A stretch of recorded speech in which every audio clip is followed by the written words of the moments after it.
I'm sure if we had not known each other and I would have just come up to you at one of your shows and been like, hey, do you want to come and be a pedophile Yoda on this like podcast? You would have thought I was crazy.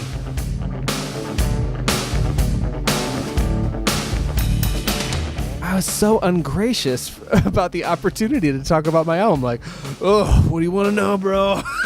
It's like, what? God damn it. Oh.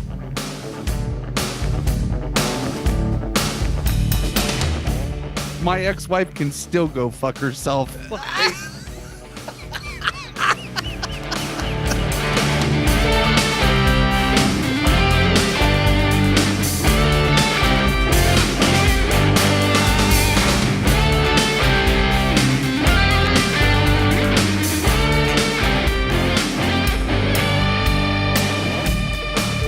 Welcome to, this is what, episode 42, right? Yes, 4-2. 42 of Long Walk, 42 episodes of Long Walk, Short Drink. Which I was looking up which president is 42. Bill Clinton. This is the Bill Clinton. This is the Bill Clinton episode. All right. Yes. Break out the sexy saxophone. Yeah. First off, like 42 episodes is so awesome to me, and it's especially awesome because first off, this is Palmer, by the way, podcasting from Dayton, Ohio. And this is Dave podcasting from Northfield, Minnesota. We are Long Walk, Short Drink, and welcome to episode 42. And so this episode is really exciting for me, and really, this really, like, it touched me right in the feels, dude, when you were like, this means a lot to me that you've been doing this for 10 years, so I think we should call attention to that. That we're going to listen to, if you haven't noticed, there should be, by the time you hear this, there should have been 2 episodes already released in our off week. So we release new recordings of Long Walk, Short Drink every other week as official episodes. And then in those off weeks from that, Dave has been releasing we're counting up to the 8 episodes of my original podcast I started all the way back in 2008 or 2007, WPLMR. Maybe it was 2008. Yeah. WPLMR. First one was January 2018. January 2008 was when January 2008. Isn't that crazy? So 10 years ago, and you were like, you've been doing this for 10 years, and I think that's really cool, and we should showcase that. And so this episode is kind of to celebrate it. This is coming out in March. In March of 2008, the episode was released. There, you were the guest co-host on the 3rd episode of WPLMR, and we also like that also means like that's been 10 years of Dog Days, right? Like, yeah, I've been as I talked about in a recent episode, I've been observing a lot of anniversaries in our sort of Dreaming Out Loud sort of productions, records, like our group of friends making stuff together. And for me, I take it all the way back to when I was in 1988 making monster movies. But I started using that term, and I think 1999. Anyway, but yeah, so I've been all like with VHS and all that, I've been trying to preserve these things and in trying to prioritize what to preserve at which time, because there's so fucking much stuff. Right. I've been using anniversaries a lot of times. And so as it was nearing 2008, I was realizing like some of the anniversaries we previously observed, if you go to dreamingoutloudrecords.com, you'll see a 10th anniversary expanded edition of our friend Krems's debut album. And I had fun putting that together with him. And I did the 10th anniversary of NG's and the Jeff, which are kind of honorary Cabin Kids, or at least they certainly, that like they asked to put things out. The members of that band and a different band asked to put things out on the Dreaming Out Loud's label, quote unquote, whatever. And so they put that label on their jacket. Anyway, there's those two sort of anniversary editions of stuff. And my first solo album came out called Dog Days came out in 2008, and so I was starting to work on that. I have been working on that, and then I thought about WPLMR was 2008. There's a Moto thing from 2008 and a Moto thing from 1998 that I'm kind of Yeah. So a lot of these anniversaries, and it's really so. This episode that we're going to kind of showcase. So, we're going to cut in and out. So the WPLMR was a music show. It was intended to be an independent music show that sounded like a radio show. That had a news segment. It had sketches and fake commercials, and it had a lot of talking around these rock blocks. I would find independent music that would put stuff out under the Creative Commons license, which means I could use it in my podcast as long as I gave them credit for it. And so you're going to hear the stuff without the music. You're going to hear just the talking bits in this episode to just kind of give you a taste of how Dave and I were doing Long Walk Short Drink 10 years ago. And this episode was to like highlight your album too. So we reference the album a lot. Can they get, do we have any access to anywhere that people can get Dog Days if they want to get it? It is kind of someplace that I don't want to say where because of all the work we're doing to make it, sound. I'm working on a really expansive kind of amazing, like I don't know, like how I love these deluxe things. Yeah. I'm making one of those for myself. Some of parts of which will be kind of physical, but most of which will be digital. So I'm working on all that. But in honor, I did years ago. I pulled it from like all iTunes and everything like that. Just 'cause I was kind of embarrassed by it, and so I did republish and put out there the 2 singles from the album that songs that I liked how they came out and issued as singles at the time. So if you go like to your Spotify or wherever it is that you listen to music and search David Ullman, which is spelled Ullman for those of you who might not know, the songs Déjà Vu and Secondhand are both now available on those, like wherever you would find music, so the rest will be available this year. Yeah. And there's if you listen all the way through this episode, you'll hear one more track off of that album too. Oh, yes. Live, there is one place too. I'll tweet it out with this episode. I created a Vimeo channel with videos from that time. So videos for those 2 singles as well as like a little short, like 10-minute making of the album. This to like just help showcase all that. So it's a very different guy in some Dave than you're used to with the music. It's very serious and overly earnest. I can be earnest here, but like it is not a different Dave in the podcast. Like but I was gonna say too, like there was definitely a more serious. I feel like there was a more serious tone. There was a lot more brevity. I feel like, or not brevity. That's just means brief. That's not me ever. No, that's not us ever. No, there was a certain level of I really wanted this to become something big. Like I thought like, man, it's just going to take somebody's going to hear this and it's going to blow up and it's going to be awesome, which I guess that can always happen. And that's how the internet works.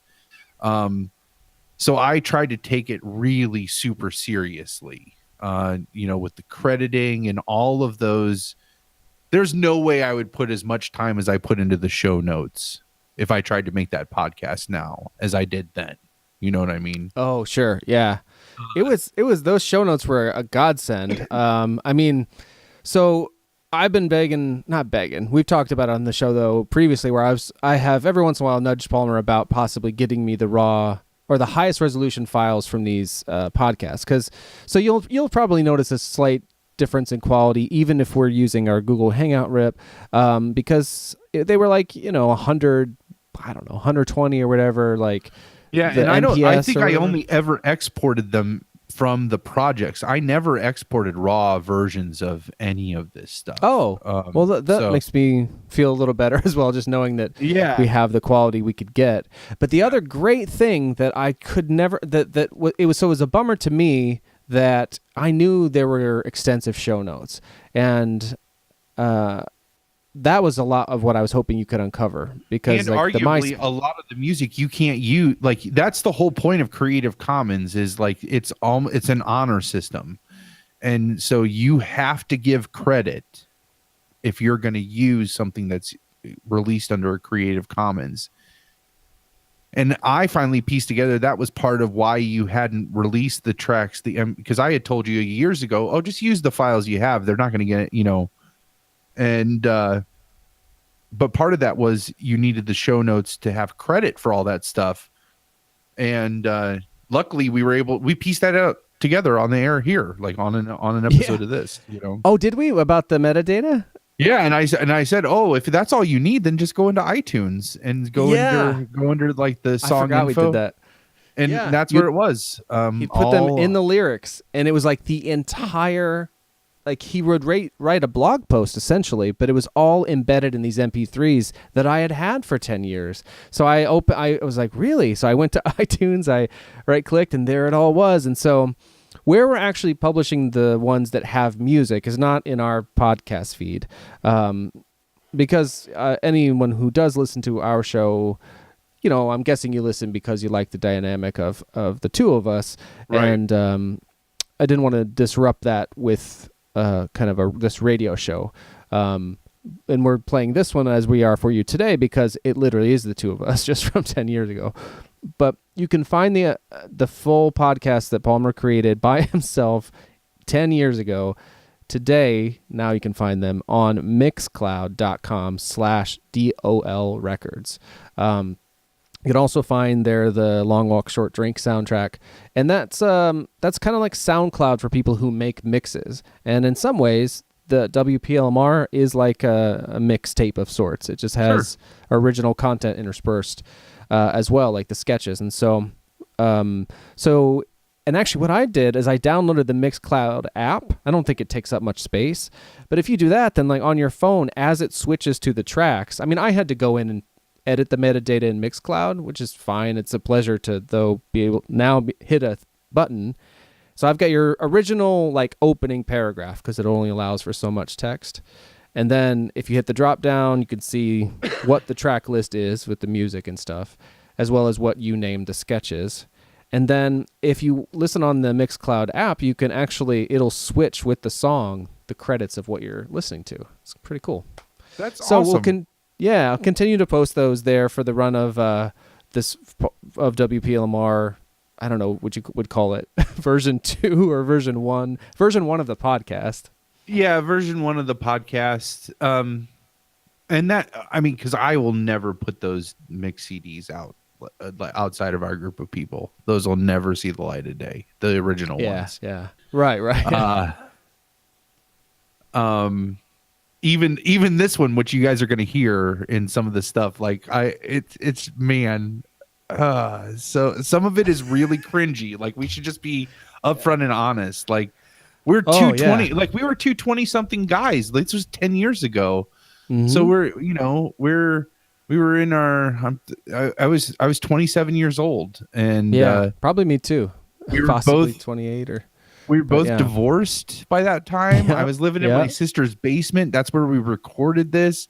Like we were just two totally different people as far as like, and it was, we had different life circumstances, but in a lot of ways we're the same. I feel like we're backed into a corner to use it was a different time argument. Like maybe it's like, oh, that's so crazy. So listen, there's stuff that I was offended that I said when I was listening to this. But overall, it's fun to hear. It's us doing what we've been doing in Long Walk Short Drink 10 years ago. And we'll make our excuses along the way. It's divided up into segments. So where Palmer in 2000 in the 2008 edit would have cut to a music block, we're going to come back and we'll come back and react to what we just heard. So yeah. Let's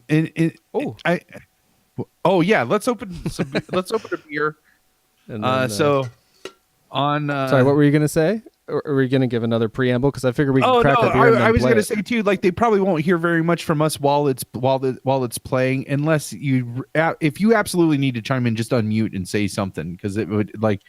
I'd much rather that, like, if you're going to forget it or whatever by the time we get to where we can talk, because especially the news segment, that's like 20 minutes long. That takes forever. Oh, right. You know, so all right. I think I'll mostly make notes so that because it gets so confusing. You've got you're right. It's past. like long walk, short drink inception is what it is. What I called it. I would say earlier. though, if you do really want to comment in the moment, you can pause it.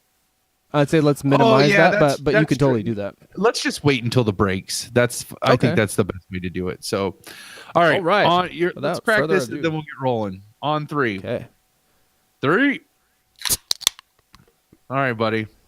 Oh, I'm actually drinking the vanilla porter from Columbus that nice. I got in the Iowa Beer Exchange.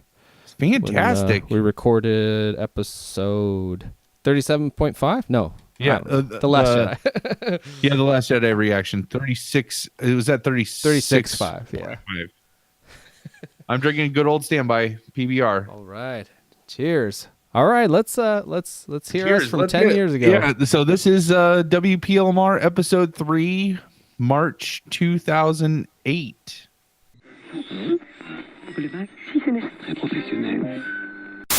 All right, awesome, and welcome to episode 3 of WPLMR. This is a special episode of WPLMR, just like I promised. Joining me in the WPLMR studios today, I have none other than David Ullman. Go ahead and say hi, Dave. Good evening, good afternoon, good day. Whatever it is, whenever they happen to be listening to this. I got Dave in the studio. I've known Dave for, about 10 years now? Yeah. And, I mean, obviously, the small town that we go to, we know everybody since kindergarten, but we started hanging out with each other, I would say, about 10 years ago. And, so, yeah. Love. yeah. And, of course. And, yeah, and recently, Dave has released, let me grab it here, an album here called Dog Days. Why don't you tell us a little bit about the album, Dave? What would you like to know? Yeah, I don't know, because I've watched like pretty much every interview and read every interview, and I've given them, so it's yeah, and you've given them, and so like they ask the same questions all the time. So, I don't know, like you worked like obviously a very long time. Yeah, like 3 years on the album, and it's obviously was well worth the time because it's a brilliant album. And you're kind of notorious in our group of friends, like for having like that one thing that you might be doing like other things for 3 like years. But like you'll be like you always have one thing that you would spend like an exorbitant amount of time on, and it's usually about 3 or 4 years. Yeah, like because like there was the crow thing, and like you did that like from high school for like I messed around with that for a long time. Oh yeah, like forever. And I mean, of course, like during that whole time you were doing like all kinds of other stuff. Like we had like Palmer's Picks was in there at one point. Yeah. And, I mean, of course, like that's the only thing that comes to mind to me. I made a lot of stuff. Yeah, I mean, there was a ton of things that you did and worked on, but like that was like the over-encompassing project that you had. And then it's almost, it was like uncanny because it was like you almost went right from that, and then I wouldn't even know. It wasn't that relatively long of a period of time before you started, like you had decided, because I remember like pretty early on when you said like, I think I'm going to do an album, this is what I want to do, and it wasn't, I mean, maybe like a year or two maybe in between like The Crow finally being done and then goodness, yeah, I don't deciding to go to the album. The timeline is tricky. Yeah, it is tricky, but I made movies for a very long time. Yeah. And then in the middle of all that, had like a little group band, Steve, with some other friends, and then we recorded a CD, sort of piecemeal over summer. That was kind of exciting now to think about it, because that's more like a concentrated time, and you make an album, as opposed to over 3 years. But yeah, I think that I got the bug for writing music then, and was encouraged to do so by the other guys, and that just sort of became a means of expression. But I never really wrote any more songs completely outside of Steve. I just sort of made notes and jotted down musical ideas, and then it ended up just sort of to the point that one of your Steve songs actually you brought on this album. Two of them. Oh, really? Even yeah. Oh, yeah. Duh. Unspoken was like, I guess, what would have been part of Steve's second album. Right. The awkward sophomore album.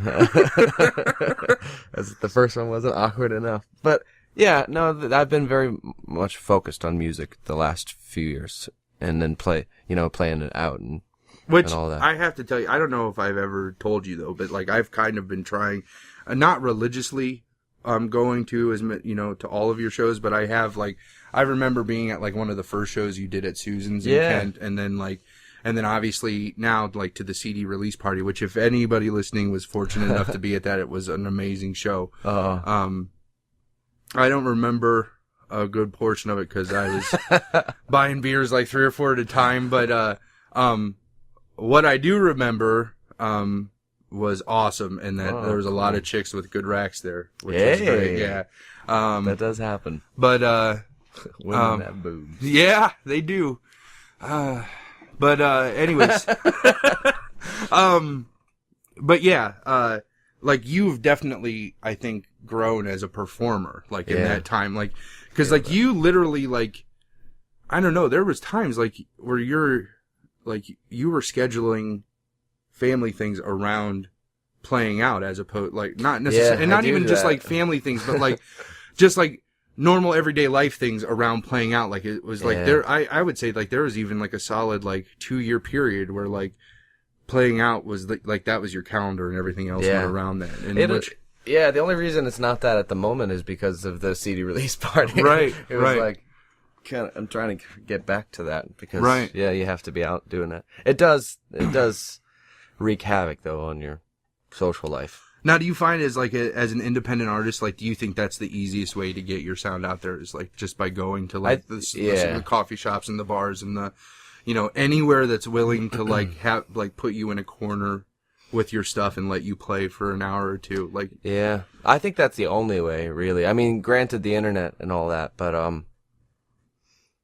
we're all bombarded with like so much stuff all of the time, right? And it's hard to kind of break through to people, right? And live I think is the best. I definitely think that's one thing that's kind of like, you would think that with the internet and like with the ease that just about anybody with a decent computer and a decent microphone and even like moderate musical skills, like they could put something together and they could. That's exactly what happened with me. And like they could put something together and then they have multiple ways of sharing that with people. Yeah. And then you would think, I mean, because it's like a catch-22, because like it would be great. I mean, it's great because then you get to hear things from all kinds of people from all over the world, which was one of the reasons why I wanted to start WPLMR.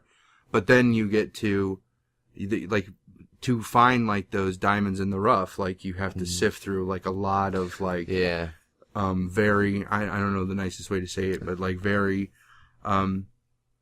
it's like amateur, I guess is the best way, amateur stuff. Like you have like, I guess there's grades of everything. So yeah, I mean that's the beauty of the things being the way they are, is that anybody can make a CD, and then that's also kind of the tragedy of it. Right. Right.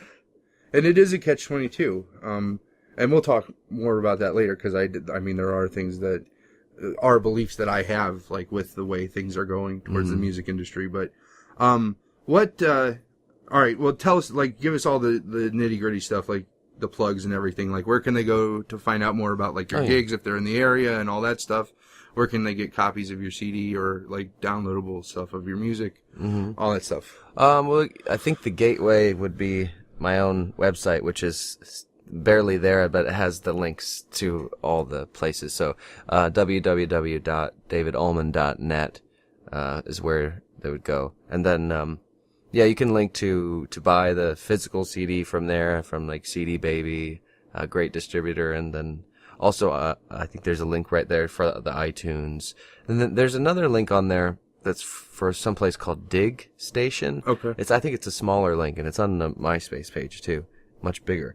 It's like a little thumbs up or thumbs down, maybe, actually. I'm not sure. But that's a place where if you download it, all of the money goes to the performers or the people that release the CD, as opposed to a percentage. So which nobody I much support uses that wholeheartedly. Yeah, it's a really cool thing. I don't think it's often used, and I don't know too much about it other than that tidbit. But. Right. Now, that's awesome. And you mentioned MySpace, which you are on MySpace as well. which is one of the ways I keep up with you. And then obviously... friend of WPLMR. Yes. WPLMR is on MySpace. And obviously you can go to www.wplmr.com and check out the show notes for this episode. I'll have plenty of links to Dave's website, all that stuff.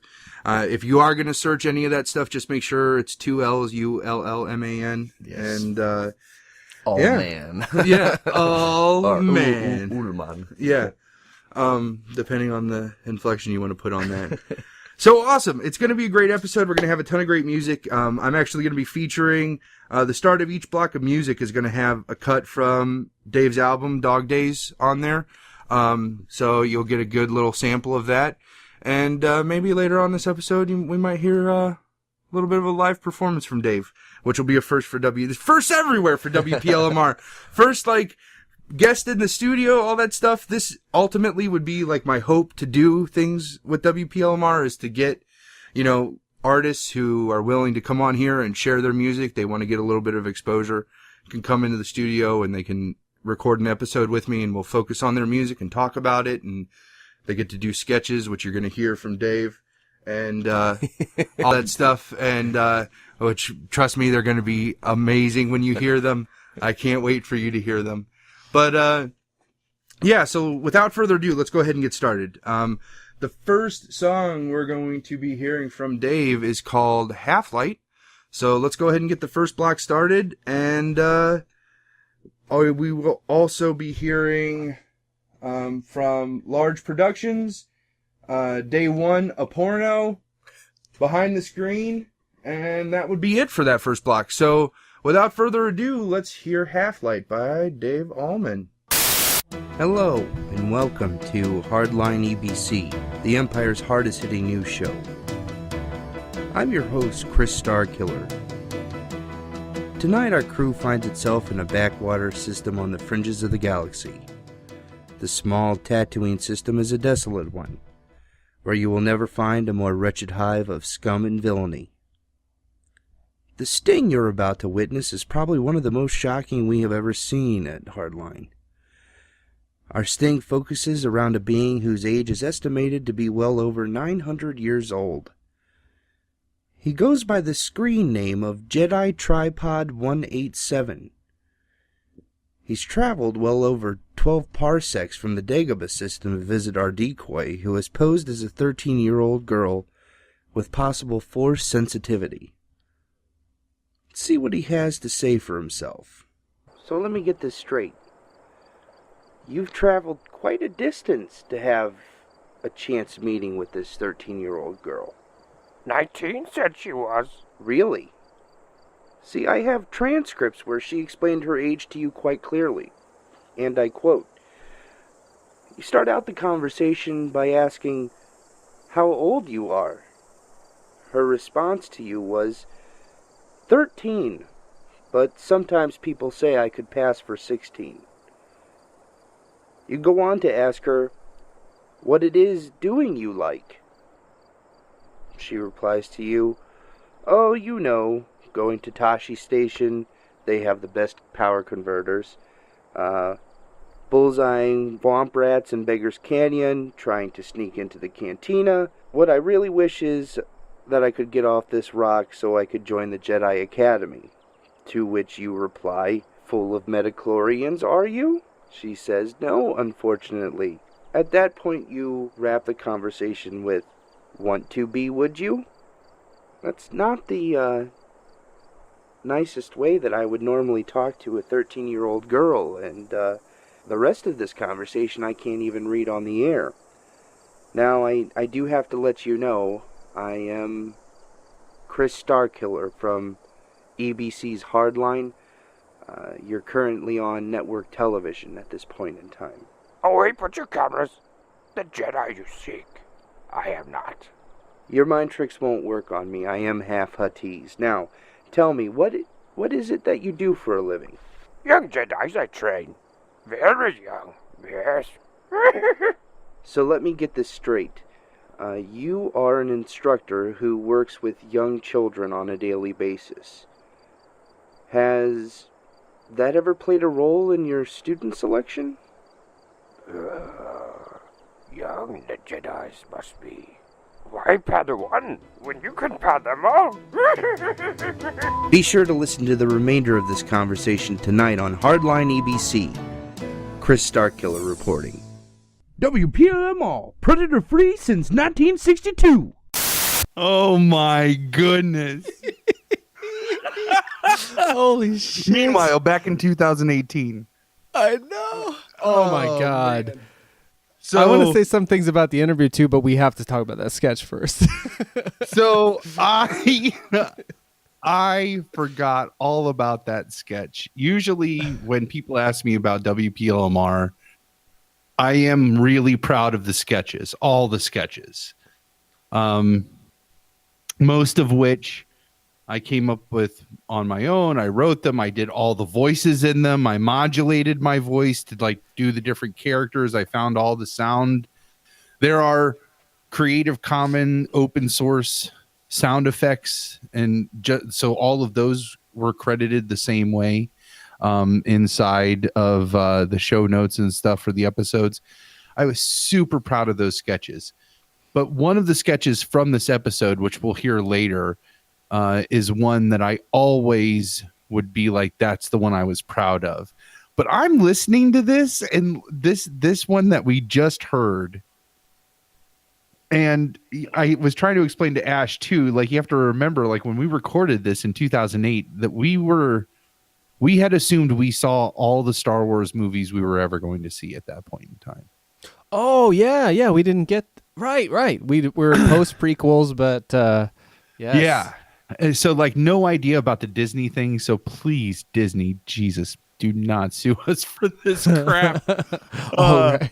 But this could not be. This is the definition of satire. It's got to be, right? Like absolutely. I mean, because it's so it's a spoof on the To Catch a Predator, which was huge, or was huge, had been huge up to that point. And I just thought, like, let's take the most innocent Star Wars character and just make him like, what if he was vile? And and that's what it was. But I was listening to it, and like where he tries to use the Jedi mind trick, and he's like, that won't work on me. I'm half Huttese, and like, I love the inflection on that too. It's such a great newscaster type.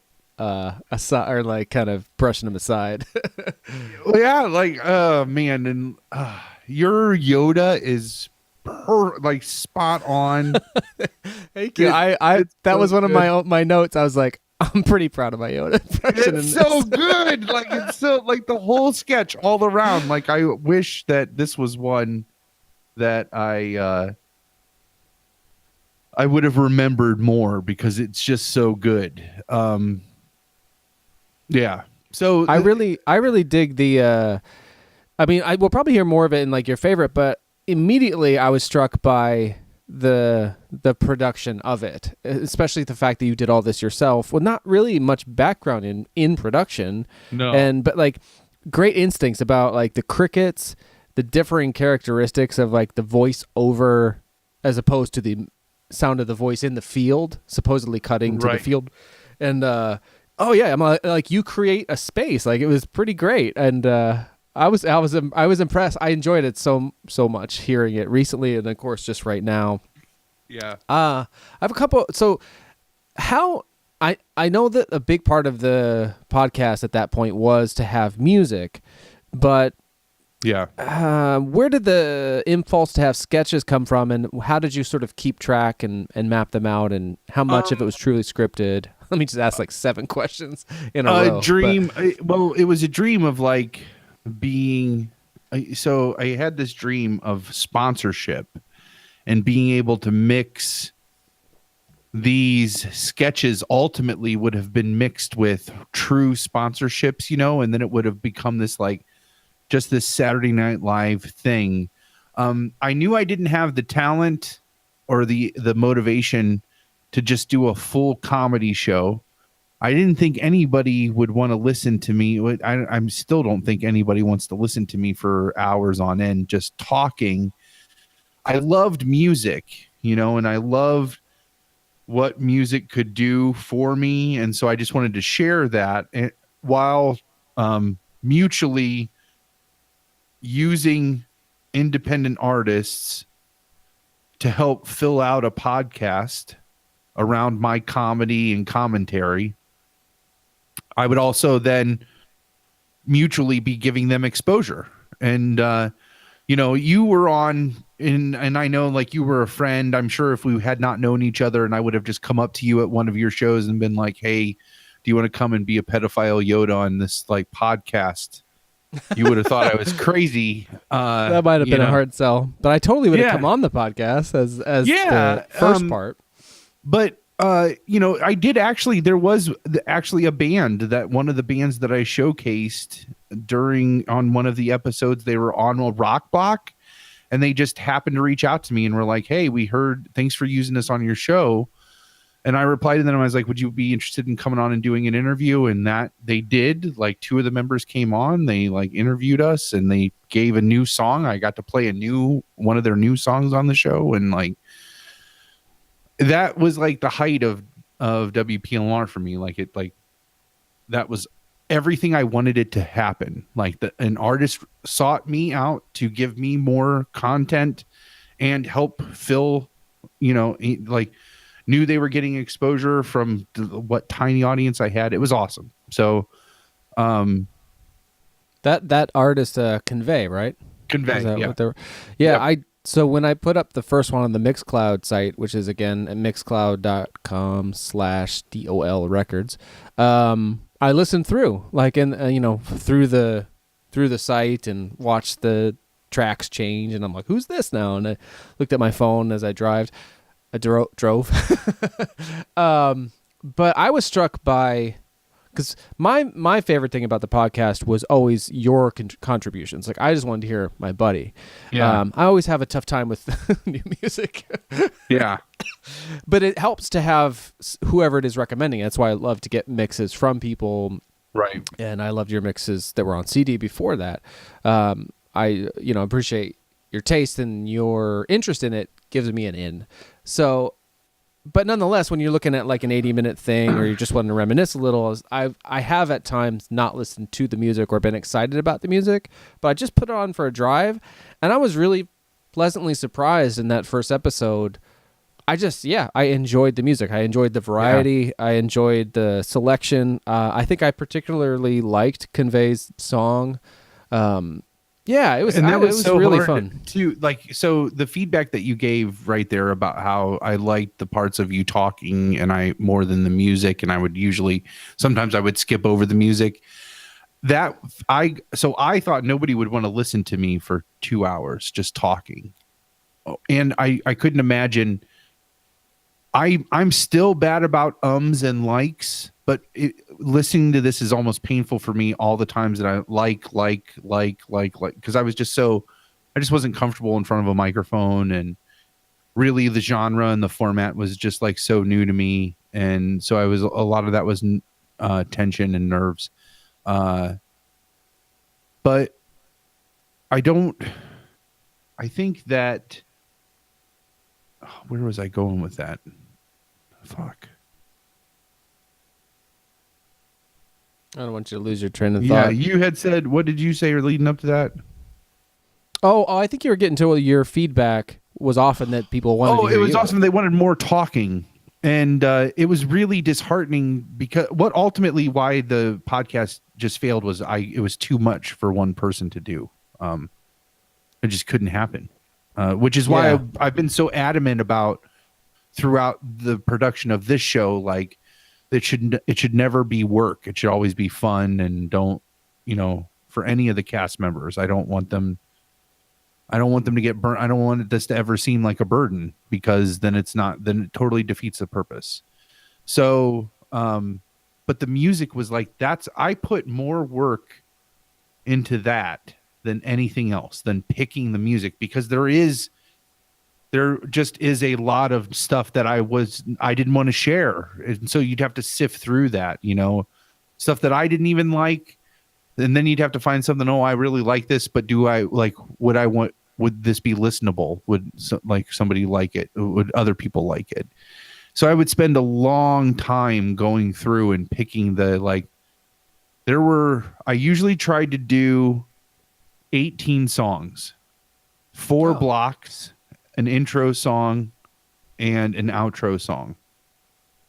And so to pick those 18 songs, I would probably, for each song, I would probably have to go through, and I wouldn't listen to every track, but I would skim through 5 albums just to find one track that I could use. God. You know what I mean? Like, yeah. And so just like trying to do all that. And then when people would be like, yeah, I pretty much, I'm going to be honest, I just skipped the music just so I can hear you talk. And so then I'd be like, oh, like, you know, like I handpicked, like I spent 40 hours like hand picking those 18 songs for that episode, like to get the tone of that episode. And like, so that was really, and again, like that's a great lesson to learn when you're creating something, you know, like just because your passion obviously is going to show through. I like the feedback that I did always take from that was because I skipped the music just to listen to you talk, you know what I mean? Like, so my passion was coming through for what I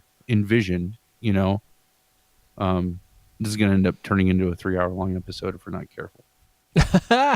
Well, no, I think it's we're not. Let's just say that you ended up taking that feedback, and then when you did revisit the podcast, maybe like 2 years later, it was all talk, and it was and I think maybe I was the first guest. Is that right? Definitely, I just listened to the first episode, and there wasn't anyone on that one. I don't think there was anyone on the second, but I could be wrong about that. Yeah, no, I think that's right. But I had a full, like, there was, like, Moto was on there, Chubbs was on there. Oh, that's, no, I'm sorry. That's sorry. the new, that's the second, when you started again in 2010, revamped, it was all talk with those people you were just mentioning. Yeah. But in the original one, the first couple, I think, were you by yourself. And then I was maybe the first guest. You were the and first I happened guest on to this one.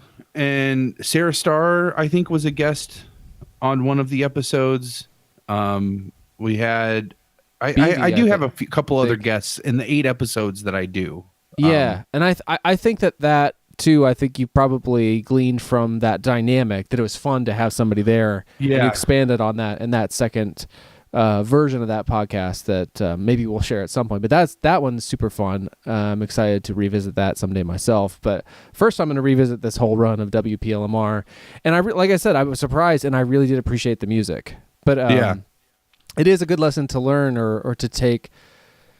It's weird what people take from what it is that you share, right? Right. No, and that's and I guess maybe that's maturity comes from being able to look at that and be like, yeah, no, I totally get why you would miss. Like, I wouldn't want 18 random songs just shoved down my throat.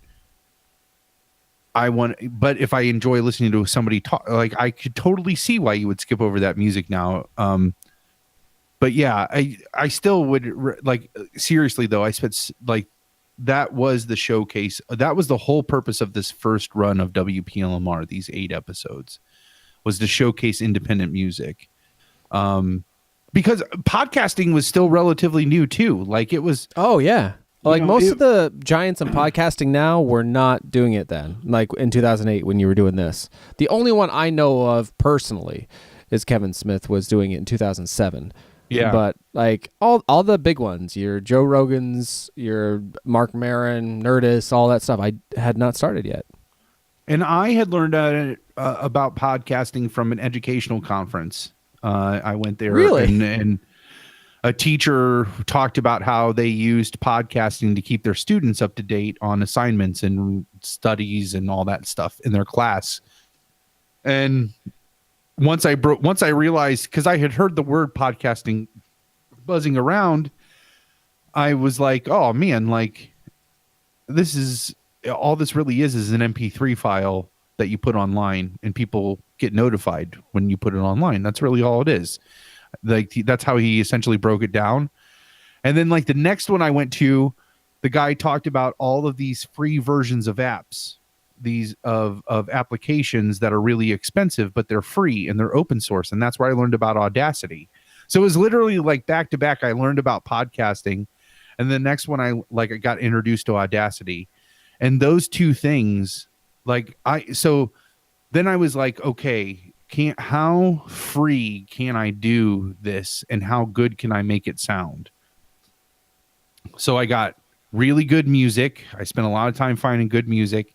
I had the free sound effects that were open source. Both of those were resources that were shared at that conference, at that educational conference. Wow, I never knew that. That's cool. And so I was like, okay, and I know I have enough of a creative eye that I at least know that if I'm entertained by what I'm listening to, then there's a good chance that somebody else might be, right? And then if I go through and just really take some time and learn this stuff even moderately, because I had made, like, of course, like during Palmer's Picks, like you did all the editing, but like with Larry, when we made Something Real, I had done some nonlinear editing with him. And then that was a short film you made in what, 2002? Yeah. I think that's right. And I had gotten a feel for digital editing, and so I was able to get into Audacity and really just play. And that's one thing too with any application like that, any creative application like that, you're really just going to learn by doing. You should watch YouTube videos to learn on one screen, and then while the YouTube video is going on, you should be playing in the application on the other screen. And so even YouTube as like a learning community really hadn't grown into that as much yet back then. But Audacity was really user friendly, and you were able to jump into it, and like you could get audio files really quickly, and then multi-track editing like really quickly, really approachable, and had a really extensive user community, so you could find out how to do stuff in there. Nice. And you're recording your side of the conversation tonight on Audacity still, right? Yeah, that's happening right now. Like I still use that program. I was using a computer that was a clunker for 2008. Like that computer was bought probably in 2002 or 2003. So it was already a 6-year-old laptop that all of this was made on too, which was another thing that was like, it was just this totally, and I still have that philosophy where it's like, you can get into this medium if you want to, you know what I mean? And I talked about that a little bit later on. I think we kind of have a conversation about something similar to close to that. Oh yeah. There's much more later on. So coming up. And actually, it's funny you said about the sponsorship earlier, because these days we actually do have a sponsor. We do have sponsors, yeah. And so I looked up, if I went to audible.com, which actually, if you go to audibletrial.com /LWSD, audibletrial.com/LWSD, and search, I think I searched podcasting. Yeah, podcasting. And I saw, so we can't vouch for these books necessarily, but you could listen to Podcast Launch by John Lee Dumas, a step-by-step podcasting guide. Dumas. Dumas. That's a dumbass podcast. The name is Dumas. There's a few other ones. There's a bunch, actually. I want another for the top is Podcasting for Beginners. Start, grow, and monetize your podcast.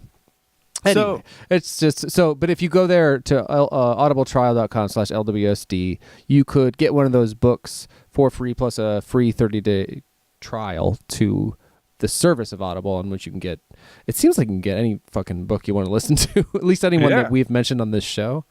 So there's that. I did want to just give a couple of disclaimers about the interview quick to distance myself from that. It's so great. Like, you're so just yeah. I was so embarrassed about that. Oh, okay. I am super hungover on this day. Yeah, we had partied the night before, like really. Yeah. And then got up early to record. Like we kind of had like. That would be fine, except for when I perform later. I was like, fuck. But, yeah, so that was the thing that struck me most, was like, I was so ungracious about the opportunity to talk about my album. Like, oh, what do you want to know, bro? It's like, what? God damn it. Oh, And I was like, I love that when I was like, I know they ask all the same questions in all these in all those interviews, and you were like, yeah, and I gave them. There's no excuse for that kind of behavior. I'm listening to that, I'm just like, this is so fucking awesome. I couldn't believe. I was surprised because I always think of myself as being a decent guy, and I was not great in that moment. I totally chalked it up to you being hungover because it's definitely like within 5 minutes of that, you're definitely like, we are rolling and like everything's fine, and like it's just that. Very early in the beginning, I think it's like I'm awkward because it's only the 3rd episode. What? And we're fucking podcasting 10 years ago. What the fuck is podcasting? You know what I mean? Yeah. We're in my sister's basement. We're sitting like 2 inches from each other, talking into the same microphone. Like, oh right, I you know forgot what I mean? that detail. Like, yeah. So like, there's all this awkward stuff going on, and like. And again, like, what the fuck is podcasting? No, like you have to put this in the 2008 mindset. Like, I totally was listening to that, and I'm like, this is so fucking hilarious. And literally, there's a point in that interview where it's like we just kind of like take our coats off and get relaxed, and we start doing what we do, and everything's going fine. Yeah. You know what I mean? And that like, that was the thing about this when I did listen to it sort of recently that made me think it would be a fun thing to share on Long Walk Short Drink, because I realized at a certain point, because this was my only appearance on that podcast, and I did, I was appearing as a musician at the time who happened to be your friend, but you do kind of hear the dynamic start to develop that we have on display on this show. So I thought that was kind of an interesting established rapport. Like, I mean, we established that rapport back. Look, there are episodes of Palmer's Picks that you and I are just on that. And I think those episodes, if you could hear that, that's where the rapport got established, was during That's Palmer's true. Picks. We'll do that next year in 99 for the 20th anniversary. Right. But I think so I appreciate you giving me the out of like, maybe you're just hungover. I think maybe my best sort of excuse for myself is that I think maybe I was self-conscious about talking about getting into interview mode with a close friend. You know what I mean? I hope totally that was it. Too. Dude, again, this is only the first segment. There's so much more cringy stuff. So much. That's true. Yeah, this was just a personal one. Oh wait, there was one note that I wanted to bring up that talk about cringy stuff. Is when just like totally lots of boobs there talking about your show. And you're like, funny women, for me. Like women, you're like, women have boobs. And I'm like, no. Yeah, they do. But that's the difference between me then and now, to where now I can be. Then I was too uptight to enjoy it with you, and like yes and. I definitely did not yes and in those days at all. Yeah. You know the rule of improv or whatever. And not that I've taken improv classes. I've just heard that adage by listening to Tina Fey's book, which you can get on audibletrial.com. LWSD. Be sure to subscribe at youtube.com/ we don't have a /LWSD. Well, you can you search it. 2008 you could get a unique YouTube URL right. without having 100 subscribers. Just ding but the bell, you can help us with that. Every time we do stuff. Yeah. Oh yeah. Yeah, subscribe. I think we went up like 10 since the last time we asked for it. So that's pretty awesome. So if we keep up and by 10, we can reach that 100 and get our unique URL. Once we hit 100 subscribers, we get a unique URL. Then it's really easy. We can say go to youtube.com/LWSD.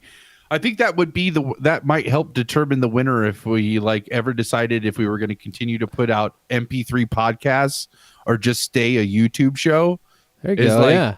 If we start hitting those YouTube milestones, it would really help. It would make it a little easier to just saying, okay, this YouTube thing is really kind of paying off, like working. You know what I mean? Yeah. So. Yeah. The YouTube version is the chats as we experience them, in terms of Palmer and I talk on a video chat, and then we publish them. So even this one, that you'll notice if you look on YouTube when the old 2008 podcast plays, it's a little avatar for that. Which did we explain why they didn't see this one live? Normally these also are live streams, so I guess we should explain that too. A couple episodes ago, I don't know if it made it onto the episode, but Dave and I had talked. We were recording, and then Dave had 4 days essentially to put out the episode, to get it all edited so it was ready to be broadcast, like released on the following Tuesday. So it was like less than 6 days, I guess, would be the turnaround. We would record on Wednesday and it would be released by Tuesday morning.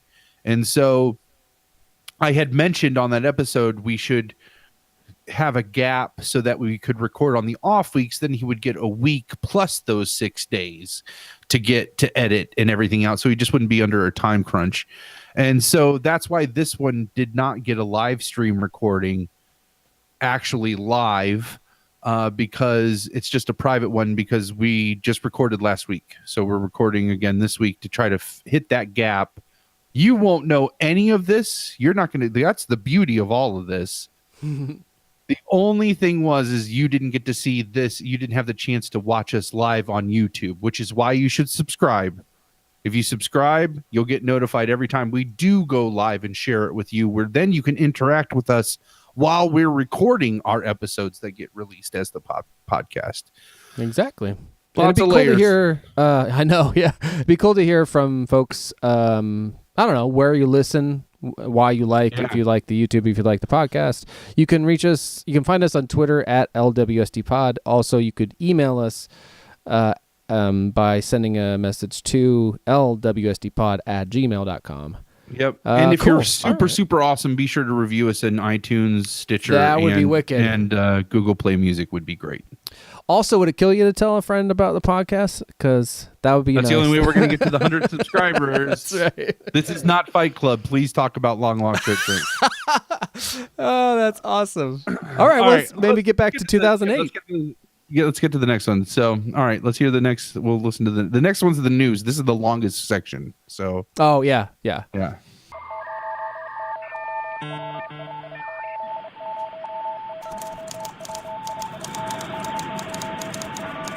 From the dark corners of the World Wide Web to your computer, WPLMR News. All right, and awesome to the WPLMR newsroom. All right, news for this episode. There is some great stuff here. I just love like this wacky shit, Dave, that just fucking just happens in the world. All right, so in people will pay for fucking anything news. There was two sisters who happened to find this cornflake in a box of Frosted Flakes that looked like the state of Illinois. Like they thought it looked identical to the state of Illinois. And what made it so unique, they say, I guess, was that it was larger than the rest of the flakes. It was like 2 inches by 1 and some inches, so it was like really large. So they put it on, they decided like, okay, we're not going to eat this. It looks just like Illinois, so we're going to put it on eBay because we know people will pay for fucking anything. So they put it on eBay. It starts making, like, all of a sudden, like, it skyrockets. Like, it goes, like, the amount of money people are willing to pay for it is huge, like, gigantic. Well, right before the auction ends, eBay was like, this violates our terms of, like, food sales, so they canceled the auction. Like, it was within, like, hours of it ending. And I according to the current, like, the new auction that just ended yesterday, they said that the bids were upwards of $200,000 for this. Like, which, okay, God. They since on the second auction, okay, so let me go back a little bit. So they canceled the auction. The sisters were pissed, obviously, if the bids, if it's true what they say on the auction that the bids got that high, because they thought they were going to make like fat cash off of a cornflake. It's amazing. How they discover the cornflake in the first place? I don't like I'm really having trouble with. Like I don't know when that happens. Like, okay, so like you get up in the morning, you got eye boogers and all that shit, right? And you're like pouring your Frosted Flakes in the bowl, unless you're me, because then you're like eating cereal at like 6 at night, so you wouldn't have the eye boogers, I guess. But Like they're pouring it and it falls into the bowl, and like I could just see like this big dramatic moment in the kitchen, like the one sister is like ready to like pour the milk, and it's like at the crest of the gallon, you know, like dips her hands, and like the other sister like happens out of the corner of her eye, and there's like hack on the air. That's awesome. But like out of the corner of her eye, something in the bowl, in the sister's bowl, just like catches her eye, and she's just like maybe like the light, like the, you know, like the hand of God comes down and like lights up that one giant flake sitting on the top, and she like, I could see her diving and like catching the milk in her hand. She's like, "Don't do it," you know, and like that's where the saga starts. I hope that's what it was like. Yeah, like for that, like I could justify some of this. So they get in there. They put it on auction. eBay pulls it, so they go through with a fine-tooth comb, what the policies, the food policies are on eBay, and they come up with this idea that instead of auctioning the actual cornflake, they're auctioning a coupon that's redeemable for the Illinois cornflake. So, oh my God. So like they can auction a coupon, that's okay, and then like they redeem that, like then the buyer redeems that coupon for the cornflake. So they were able to get the auction back up there, which now is for a cornflake. And I have it here. Hold on. I don't really know what Illinois looks like. So, really, so here's the eBay page. Now, the auction ended last night. Oh! The auction ended last night, yesterday, Friday, March the, I almost said August. So March the 21st is when it ended. So it ends yesterday. And the final price that they get for a cornflake, a frosted flake that looks like the state of Illinois, $1,350. Oh my! So they sold like a home computer printed coupon that is not redeemable for anything other than a cornflake for $1,350. Okay. And this is where, if you go down here to the comments... Are there pictures of them? I need to see these sisters. Yeah, here. Here you go. They're children. Yeah, like young kids. Oh my God. So, so it says, like, one of the questions that they ask on here is, like, I'm confused about the auction, because this, like, blew up on the internet. Like, they actually got, like, Illinois cornflake auction... .com, like they had, like in a short amount of time, this blew up all over the internet. Like, and so one of the questions was, I'm confused about your auction. The auction I saw had a bid of over $200,000. Is this the same auction? And yes, we are the same auction, which did reach $200,000 before eBay pulled it because we were selling unpackaged food.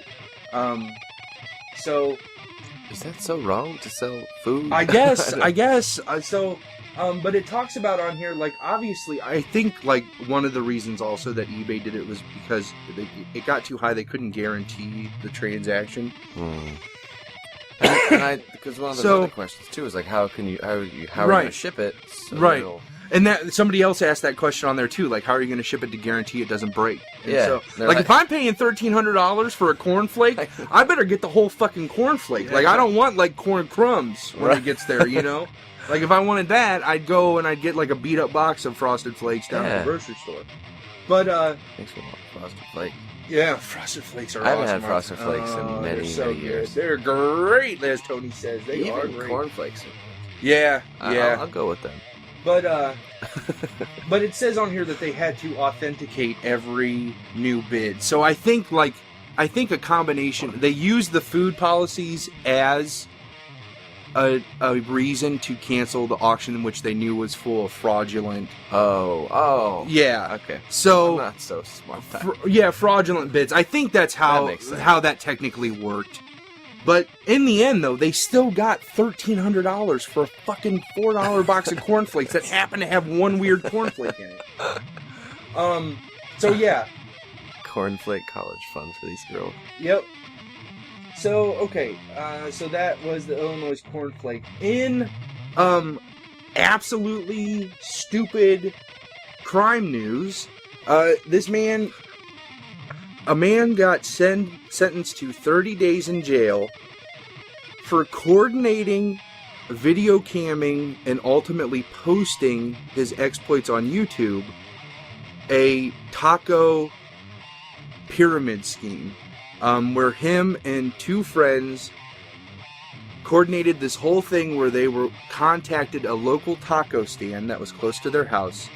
He pretended to be a CEO, not the CEO of the company that owned the taco stand, just a CEO who worked in the area, who loved the tacos, and complained that it did not have something on it. And so he talked to them multiple times and said he was dealing with their corporate offices and that all this stuff, and ultimately got it coordinated that they were able to get an exorbitant amount of free tacos from this taco stand.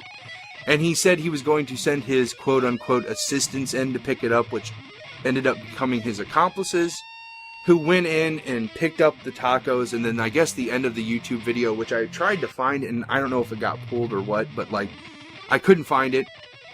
So if anybody wants to send that to WPLMR1@gmail.com, a link to that video, I would like to see it. But they video cam it, and the video ends with them all sitting around laughing at how stupid the people were at the taco stand that they bought it. Yeah. And eating this free food that they got. Well, then somebody in their area sees the video and calls the police, and it blows up into this huge thing.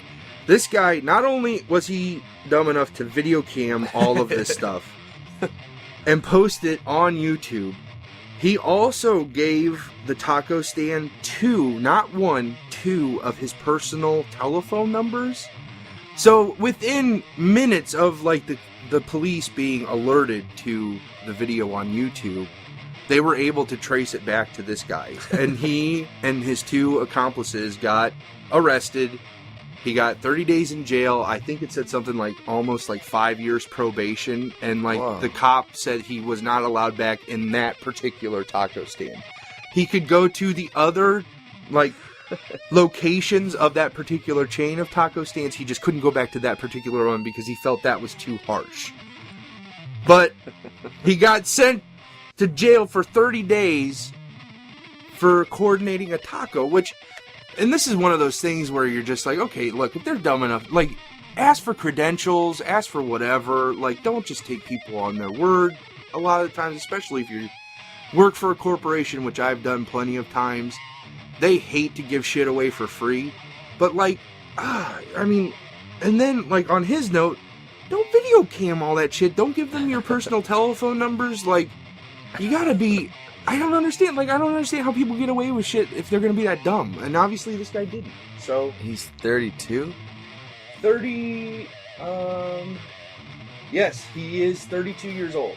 Wow. I thought, if it was a teenager, it would his still be two accomplices were teenagers, and they're expecting them to get the similar sentence minus the jail time. So they'll still get the probation. So now there's two kids under 21 years old. I think one was 18 and one was 19. Under 21 years old with a record for tacos. Tacos. I mean, try to con somebody out of something worthwhile at least if you're going to do it. Really like those tacos. Yeah, I guess they're good. I mean, we had some good tacos last night, but I don't know if they were worth going to jail for 30 days trying to get them for free. They were missing. I mean, some and Mexican also. food's so cheap anyways. That's the other thing too. We were talking about last night when we were at that restaurant. That literally, every Mexican restaurant I've ever been to, whether it's sit down or a stand like that, the prices are always comparable. The quality is what changes, but the prices normally don't. You can walk out over there for a decent meal, a decent sized meal, or decent sized portions. Because again, the quality is what changes, not the price. For relatively the same amount of money. Everything's right around $8 to $13. Depending on whatever Mexican restaurant you go to. So I don't get it. Unless you go with our friend Adam, he can eat. Adam can eat. Christ, can that guy eat? I mean, I'm big. And that guy is rail skinny, but he's little. Can eat. I used to be able to eat. I probably still can. No, I don't know. I should work on that. Work back up to speed. To compete with Adam. Yeah, that's a worthwhile goal. About as worthwhile as stealing tacos. All right, and get it all back from that bitch news. A guy in Australia who is going through a very bitter divorce with his wife decided that he wanted to start over, which, I mean, I'm a divorced guy, and I I know that idea, like, you want to start over and you want to get away from, like, that and whatever. This guy, like, honestly, like, he is a guy to, like, look up to. Like, where you're like, yes, like, fuck her, you know? Like, because he was like, you know what? I'm going to fight for everything. And he ultimately won it in the divorce. He won a good portion of, like, the property that they had accumulated as a marriage. And he's like, I'm going to auction my entire life off and take the money from that, and I'm going to then start a new life. So he is auctioning now, and this is great. Like, all the things you would expect. He's auctioning his house, his car, his motorcycle, all the belongings in the house. Like, he said he literally, once this is over, he wants a pocket full of cash, his passport, and that's it. Like, the shirt on his back, and that's it. He's getting rid of everything else. But he's also auctioning. Now, listen to this. This is the great part. He got his job to okay a 2-week trial period for whoever wins the auction, where they could move to Australia and have 2 weeks as a probationary period at his job doing what he does for a living, where they could work. If they work out for those 2 weeks, then it turns into a 90-day probationary period. And if that works, then they would be hired in his position.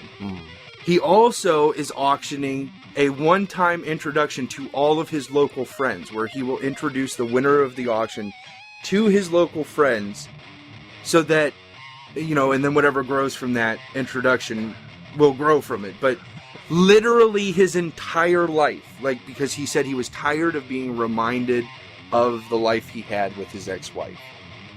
Fucking brilliant. Now, the great thing is, the only thing that the amount of money he's estimating for this auction is the price of his house. So, like, I think it said something like 300 and some thousand pounds or whatever they use in Australia. But, so, like, he's not even taking into account the cost of, like, his vehicles, all the goods inside the house. So, like, he fought to get all that stuff from his wife just to sell it, and he's not worried about making money off of that. He really just wants to make, like, he's budgeting to make at least the money that the house is worth. So, and I think that's brilliant. Like, he said, like, the first thing he's going to do is go back to Britain, visit his mom, and then from there, like, he loves the idea of just being able to get on a plane and say, what's the next flight that leaves from here? And getting on that flight and then going to wherever it goes. Wow. Isn't that brilliant? Like, yeah. I like, that is moxie. That guy has got balls, like big, giant brass ones, like huge. Like, wow. I think that's brilliant. Like, I mean, I could never do that. Like, I love my family, and I love my friends, and, like, I'm pretty content with my life right now, but, like, I don't know, that's awesome. Like, that I'm going to fight for all this shit just so I can sell it and then do whatever I want to do. Because you're a bitch. Like, I'm brilliant. I love it. Love it. That is brutal. That's hardcore. He looks hardcore. Look at him, yeah. Like, look at the picture of him. He's just like, you know what? She's a fucking bitch, so I'm just going to do this. I love it. I don't know, like, how much that really hurts the other her, you know? I mean, is it really? I would think it would be, like, because I'm sure, like, it said it was a bitter divorce, so I'm sure, like, he got things that she probably wanted. You know what I mean? Like, not necessarily, like, memories or whatever, but, like, material things. Yeah. You know what I mean? Like, so, and I could see, like, he looks like the type of guy who would just be like, he's like, yeah, I know that's yours, but I'm going to fight you for it, and if I get it, I'm just going to auction it off. Wow. So that I can get one more plane ticket to fly, you know, to Abu Dhabi or wherever the fuck he wants to go. Yeah. All right. Wow.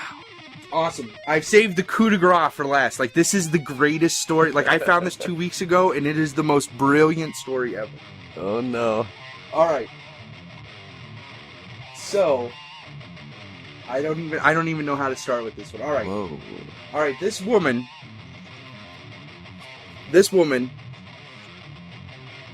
has had a phobia. She lived with her boyfriend, okay? Yeah. Had a phobia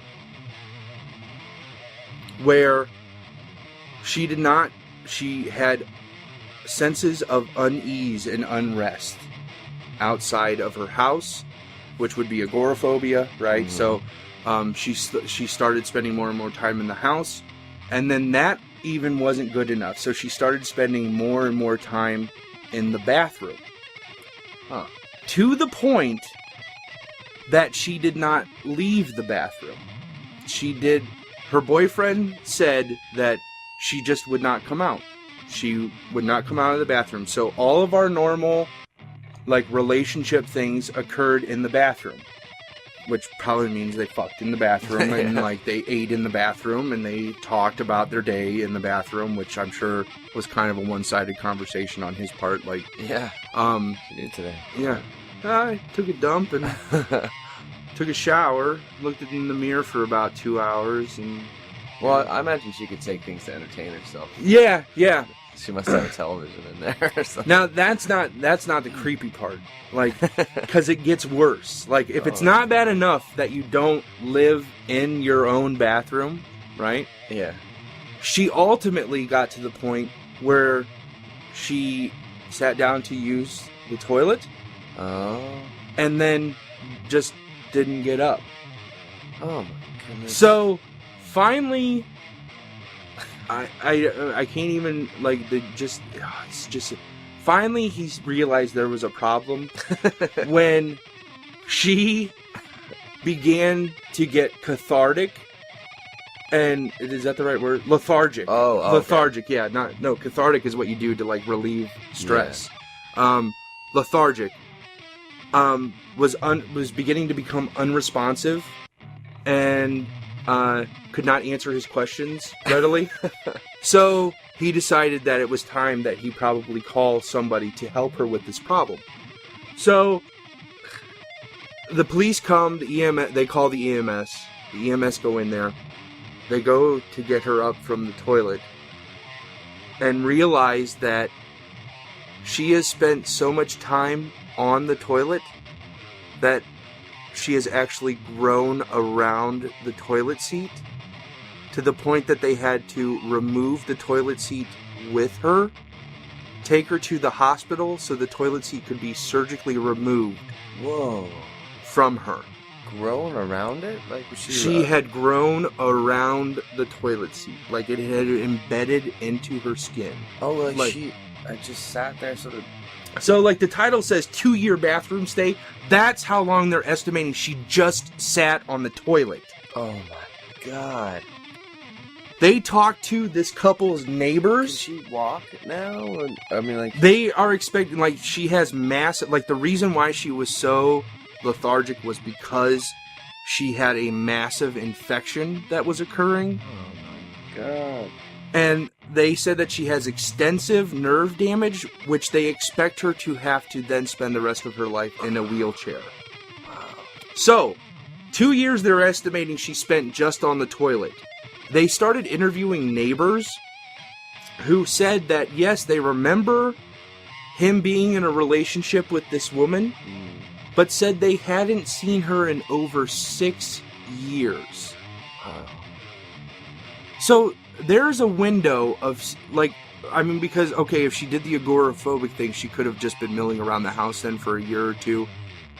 But, like, I would say she probably spent the vast majority of that 6 years in their bathroom, estimated 2 of which she spent sitting on the toilet. Whoa. Now, they don't know yet if they're going to bring charges up against the boyfriend because obviously, negligence. He let her just sit there. Yeah. But he said, like, the reason he really didn't think it was a big deal, every day would end with him saying, how about we get you out of here? And she would say, maybe tomorrow. Oh. That's his response. Maybe tomorrow I'll come out of the bathroom. Oh my God. So, but then you got to think about it. 2 years, if she sat on that toilet seat long enough for her to grow around the toilet seat to the point that they had to surgically remove it. So she obviously wasn't getting up to take showers. Oh, no. She obviously wasn't getting up. I mean, obviously bodily functions are still occurring. Yeah. How was she wiping? That's what I want to know. Like, did she actually do the reach all the way in from the front to the back to get, like, I don't even understand. Like, I don't get it. Like, it's little things like that I think about when I hear some of this stuff. Yeah, you don't want to do that. Especially if you're a girl. Yeah. I mean, guy, it's bad enough, but if you're a girl, I mean, They're a bigger problem. yeah, she would flush while sitting on. Have you ever done that? That's an odd experience. Yeah, no, I do that. Yeah, so, I mean, she did that, like, for 2 years. That's the kind of shit I think about. Oh man, I didn't think about the shower thing. No showering, like, how does she wipe?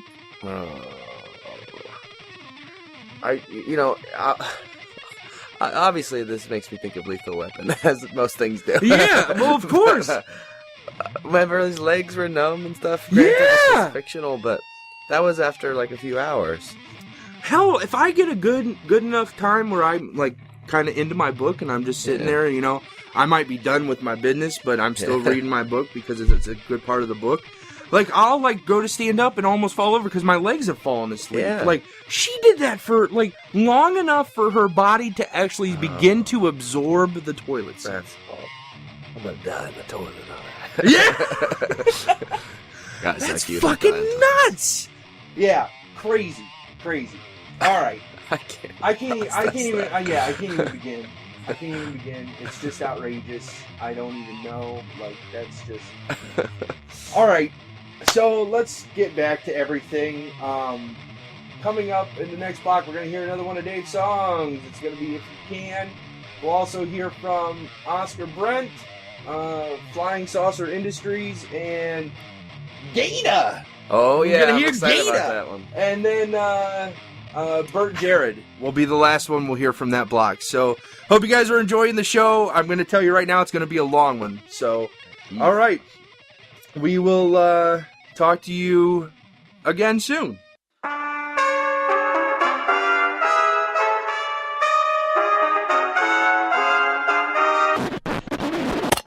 Oh man. How about That's the Lethal Weapon there at the end? Like, that's what I'm talking about, where you can hear long walk. Like, even then, we're like still referencing the same shit. Like, this is on an earlier episode of Long Walk Short Drink, I said, I was like, man, I'm gonna totally sound like the uncle from Napoleon Dynamite. Like, if Coach would only put me in back in '82, and like. This is proof we are the uncle from Napoleon Dynamite. Like, we're still like referencing the same shit and like talking about the same stuff. And yeah, oh man, I've learned over time to just lean into that, or lean into it because I honestly value it. It brings me joy, and the older I get, and the harder it is to find sort of inspiration and joy. I'm just like, fuck it, I'll take it from wherever it comes. Yep. And of course, for me, it comes from Lethal Weapon then and now. Oh, that's so awesome. It's also funny too. So this is one of the regular segments that I had on WPLMR, which was where I, instead of doing mainstream news, because I couldn't be topical, because I think I was trying to put out an episode every month, because it just took so long to make them. Yeah, that's what I noticed. So I couldn't be topical, so I did this like wacky news. And I put this, all of it, it was that just became this unnecessary burden. Like, even the news started to become like, I started to become really picky about what was WPLMR worthy to be talked about on the wacky news, and just like, just needless burdens, that weighed on the creation of the show. These news articles started to become one of them too, just trying to find good enough stuff. But the intro and outro for this, like, it's so funny. It is almost identical when I hear it to Learning from the Internet, like to the Learning from the Internet intro. Yeah. Which, did you do that? I mean, you knew you were referencing a little bit, right? But you probably didn't actually listen to the old. No, I definitely did not listen to it. I knew I was referencing it. I knew I was like, oh, let's do something like the news. I really like that. I really like that combination of all those sounds at the beginning, like, there's like a typewriter going, and there's like a telegraph is going, and a modem sound goes off in there, I think. And, that dates us as well, I suppose, but at the time it still made sense. No, but that sound is still ubiquitous with the internet, even though kids don't even know what that sound is. I think it is a sound of the internet people know. Yeah, because what sound does the internet make? So that makes sense. Yeah. So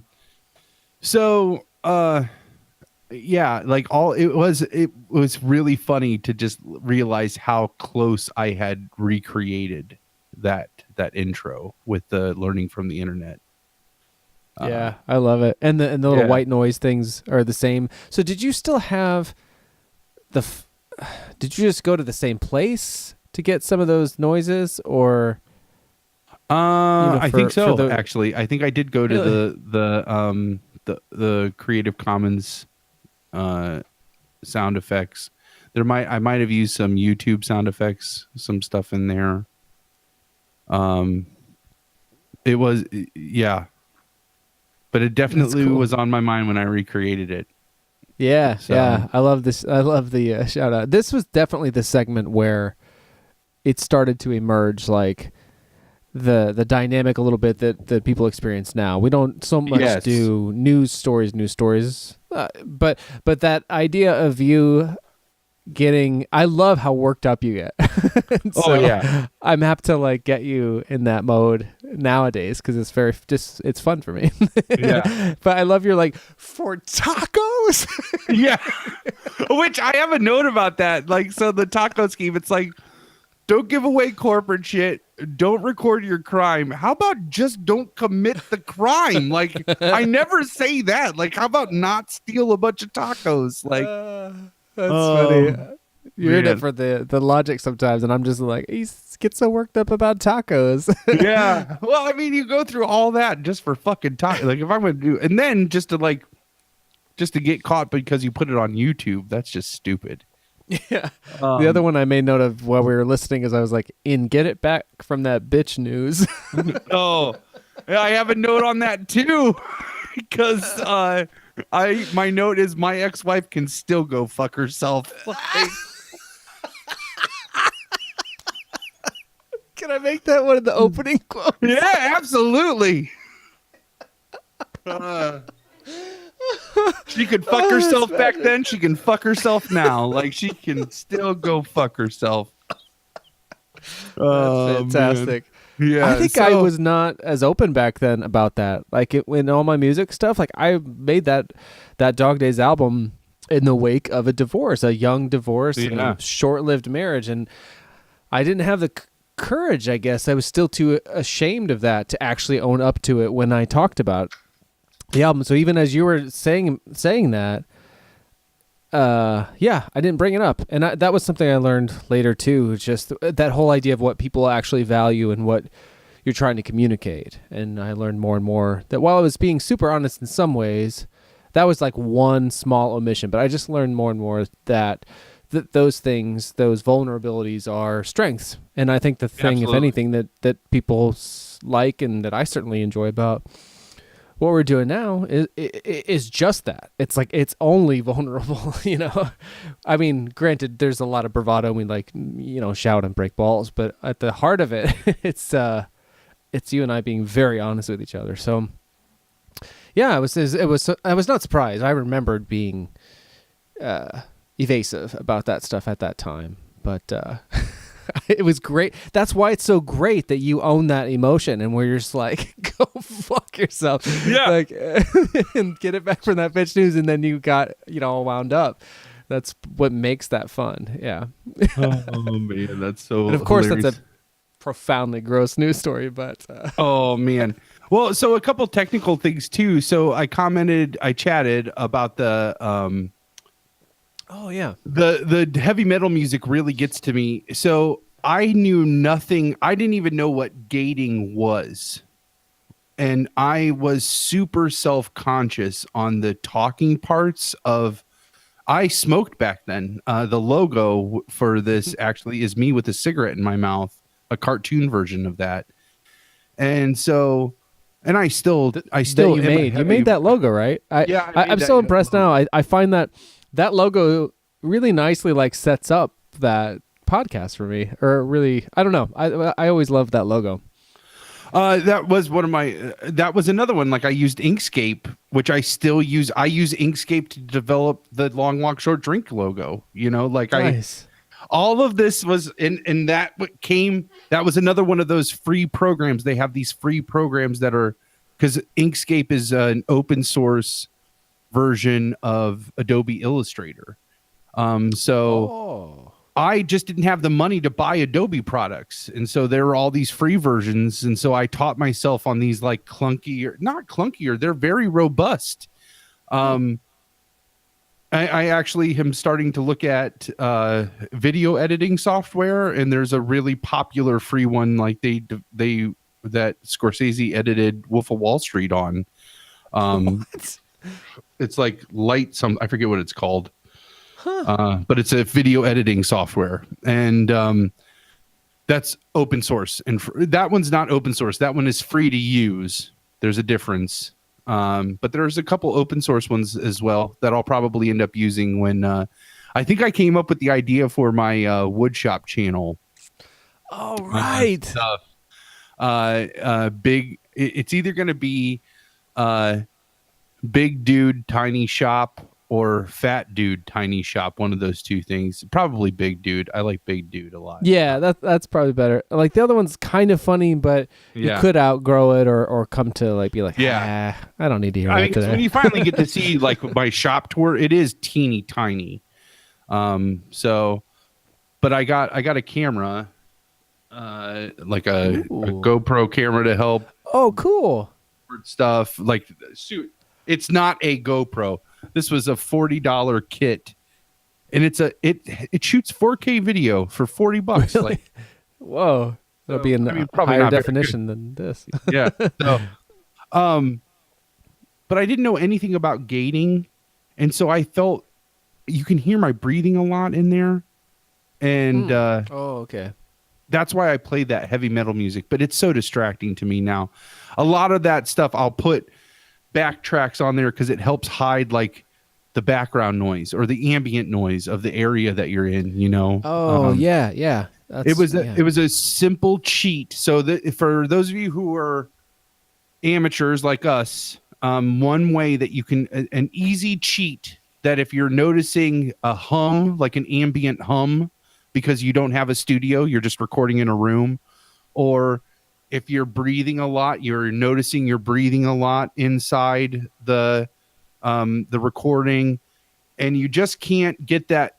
You don't have the capability to put an audio gate on, which if I misrepresent what this is, Dave, please correct me. But it's basically like you can put that on so it will only record noises that reach a certain loudness. So if your breathing is actually kind of quiet compared to your talking, so you're able to gate out all of those noises that occur that are quieter. I'm just imagining like some kind of reoccurring, though probably seldom occurring segment where suddenly Moto breaks in. It's like, actually, gating is this.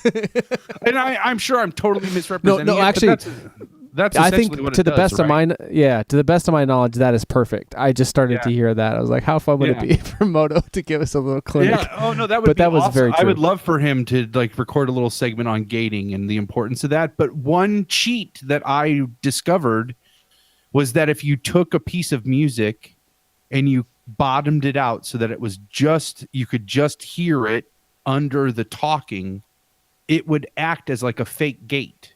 It would go over that ambient hum. I'm really auditory, and I was in my sister's basement, so you could hear, like, normally you could hear people walking above you. You could, all those things that a gate would take out. But because I didn't know what the fuck that was, I realized if I just put a backing track in there, it would cover all that stuff really easily. So that's just a little, I guess that would be your one takeaway from this, like one little trick. If you're pretty effective. Just starting out on podcasting, and you like me get really hung up on those little noises, and you're trying to just give it a little bit more of a professionalism. Just take that one, just a song, and loop it behind you. So that's what this was a stretch of, it was an instrumental out of a metal track, and I just looped it for the whole time while we talked in post-production. So that wasn't playing while we were actually talking. When I mixed it down, I put that in as part of the mix down, like it was a track in the mix down. So I bet you were getting some benefit as well from the MP3 export, because at the sort of lower resolution, there's a lot of that going on. I don't know again, we could use a Moto like insert here, but it would include slightly less information. So if you're tricking it with this underscore, it would probably trigger some of that stuff in the MP3 itself. So you're really using like the medium in a pretty smart way. And actually for tech nerds, or I don't know how you think about it, we use Google Live Hangouts or Google Hangouts to record this. There is some pretty substantial compression and gating going on that really help. Like if we have a guest on and they just have an iPhone headset, it sort of balances it all out pretty well. And for like, I don't know, for the better part of 2017, like Moto was running really high level. He was running a lot of like fancy programs and software and utilizing his $1 billion ears to gate and enrich and all the sounds and stuff. And as that workload and his basically producing every podcast like an album got to be a bit much, we were like, he said, those Google Hangouts, they kind of do a good job of normalizing everything. So we're like, all right. And so more times than not, we just use that, and so it's you can get away with a lot with the tools available. We probably are up to like 10 episodes now at least that we've done just the YouTube audio, right? Yeah, that sounds right. We haven't heard any. I mean, from the small group of listeners that we do hear from, which again, if we want to hear more, from the small group that we do hear from, we haven't heard any like. We miss the one thing that we do get comments that we miss is the technical aspect. We haven't had any comments of, oh, your sound quality is shit now. We do get plenty of people saying that they miss the like Moto's ambiance that he added to the episodes of like the music and the sound effects and the cut-ins and all that stuff. Like I miss that stuff too. But that was some meta shit like that he was doing for a long time and I don't think anyone else could do that on the granular level that he did, because the choices he would make sometimes were things he created within LWSD, like the theme from Cyborg would represent death. But a lot of times he would use music that our friends had created or whatever to like stuff you would have to, it's the most inside underscoring I think that could ever exist. But of course it also just it added that level of it's sort of like that. I was gonna say it helped carry, but we also started to realize too that when you're listening to conversations, unless you're in a bar or something like that, they're usually not underscored, so you can kind of accept it. But I suppose we're getting off topic, but some tips there. That underscoring was kind of fun. Remind me of both some of our old sort of Long Walk Short Drink with the underscore, but also early episodes of Smodcast, Kevin Smith's podcast in 2007. They used to underscore it with songs, and then eventually stopped doing that again because of it's very time consuming to pick that music. But I thought you were smart to just use that kind of loop. You notice it, then you forget it. I don't know. I kind of like it. Yeah. And again, like all of those are just little tricks that, and I wasn't actually like I know now there's pieces of software that you can get even in GarageBand that, it comes standard. Like I could have just selected that piece and said, loop it for this long, and it'll just automatically put it in the track for that long. I literally just like copied and pasted it. Like I did analog editing digitally is the best way that I could like, nice. Like I kept it. It was definitely as amateur as you can get learning this software.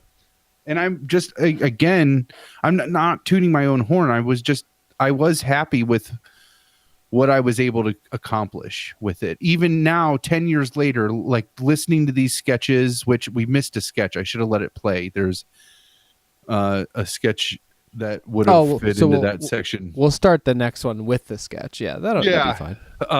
So we give a little preface to it or whatever, but because it kind of centers around the news story. It made sense because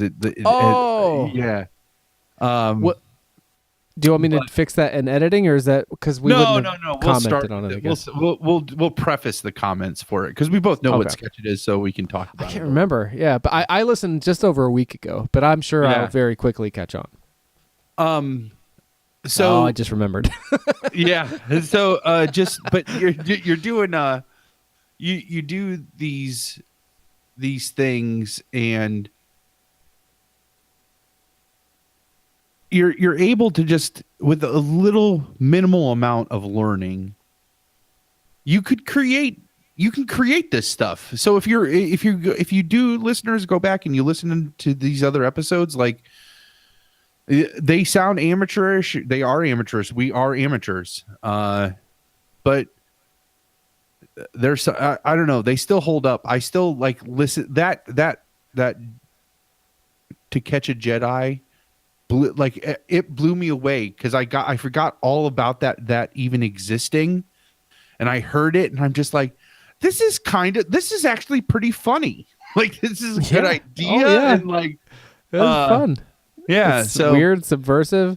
Yeah. I mean, I was listening. I mean, at that time I was ungracious about the interview, in part for what the excuses I made, but I was having you were hungover. Stop saying ungracious. Well, in that moment though, I was very fortunate, and actually our friend Sarah Starr helped me, who was working in PR at the time. She sort of acted as my PR person for that album, and I got a chance to talk a lot about what I was doing with media outlets, not fancy ones certainly, but that was exciting. And since that, and I didn't value it as much as perhaps I should have. Whereas now I still make tons of stuff. I spend an inordinate amount of time and lose a lot of sleep to just make the stuff that you hear me talk about in this podcast.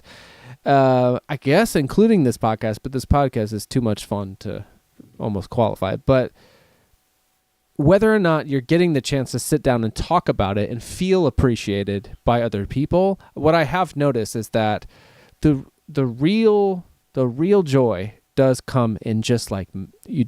It's pretty cliche, but it's also super true. It's just making it. Yeah. And then whether or not you're able to appreciate it in the moment or 10 years later, or some friend of yours is like, hey, remember this awesome thing you did? And you're like, it's kind of good. I don't know. It's really worth doing. But the thing is, you kind of got to do it. So.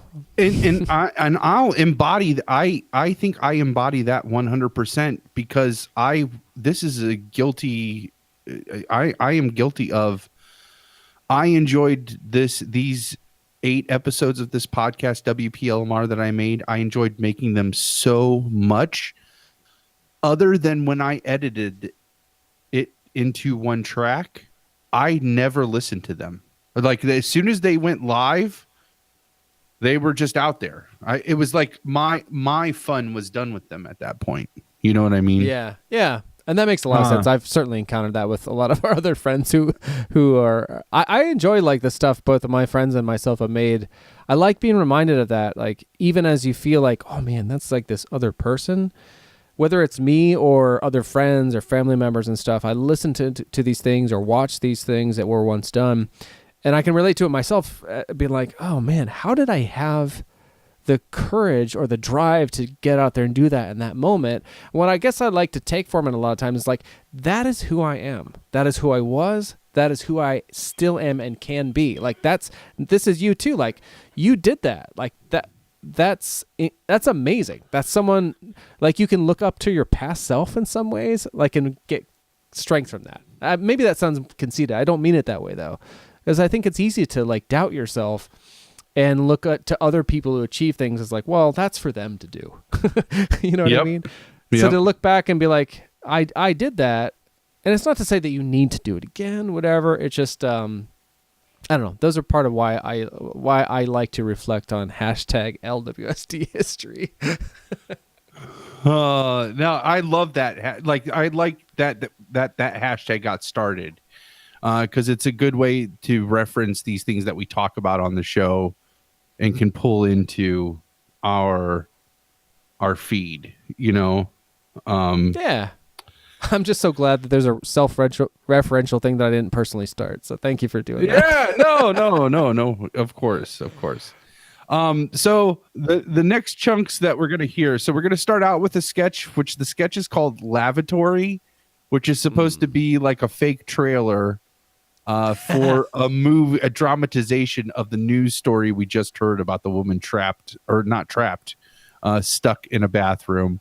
Obviously, I am still a 16-year-old boy I'm still to this day a 16-year-old boy in my head, which meant I was still a 16-year-old boy in my head at 27. So potty humor is still like the height of humor.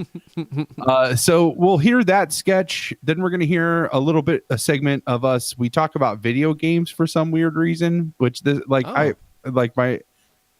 the segment because we had played Rock Band the night before.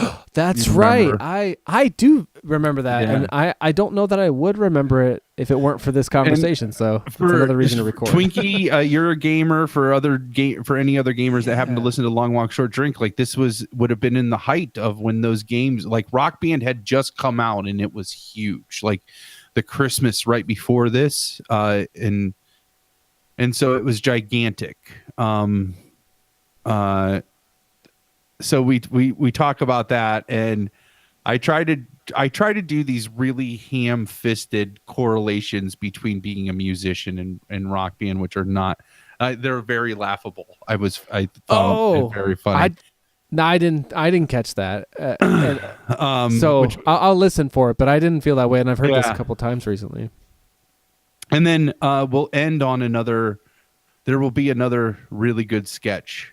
And then that'll be the last sketch. And then how about we come back? We'll do a closure for this episode of Long Walk Short Drink, but we'll actually let the closure of WPLMR finish out the episode.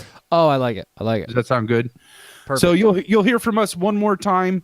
Sketch of WPLMR. We'll come back after that. We'll wrap it up, and then we can just then we don't have to hang out for the last little bit if we really don't want to, I guess. Yeah. It's later than we wanted it to be, of course. Yeah. So awesome. Of course. I love, there is one thing. So because in the notes I talk about how like, oh my God, this is going to be a 3-hour long episode of WPLMR. And it's like, if we were doing it then, like we were like, just listen for those jokes. Fair warning. This is a long one. Yeah. Be sure to give it time to download. Yeah. Oh my God. Nothing ever changes. All of those things. 10 years ago, we were having that problem. So, yeah. All right. Well, here it is. We'll start back up with the lavatory. This summer, Palmer Pictures invites you to embark on a journey of love, despair, and a toilet. The story of a woman driven by fear, the man who loves her too much to say no, and the one room that makes it possible for their love to flourish, the bathroom. The story of a 6x8 room and the happiness that is possible while inside it. But their love is one that cannot last, as everything they have come to know is taken away from them when the authorities are alerted to their situation. And what brings their house of cards down? A major skin infection. A movie that reunites one of the best screen couples since Jessica Tandy and Hume Cronin. Jeff Goldblum as the passionate, albeit negligent boyfriend. You're a fucking drag! And Gina Davis as the woman who would rather become fused to a toilet seat than face the world around her. Be afraid, be very afraid. In a movie that critics are saying is like a car crash between The Piano, The Notebook, and Trainspotting.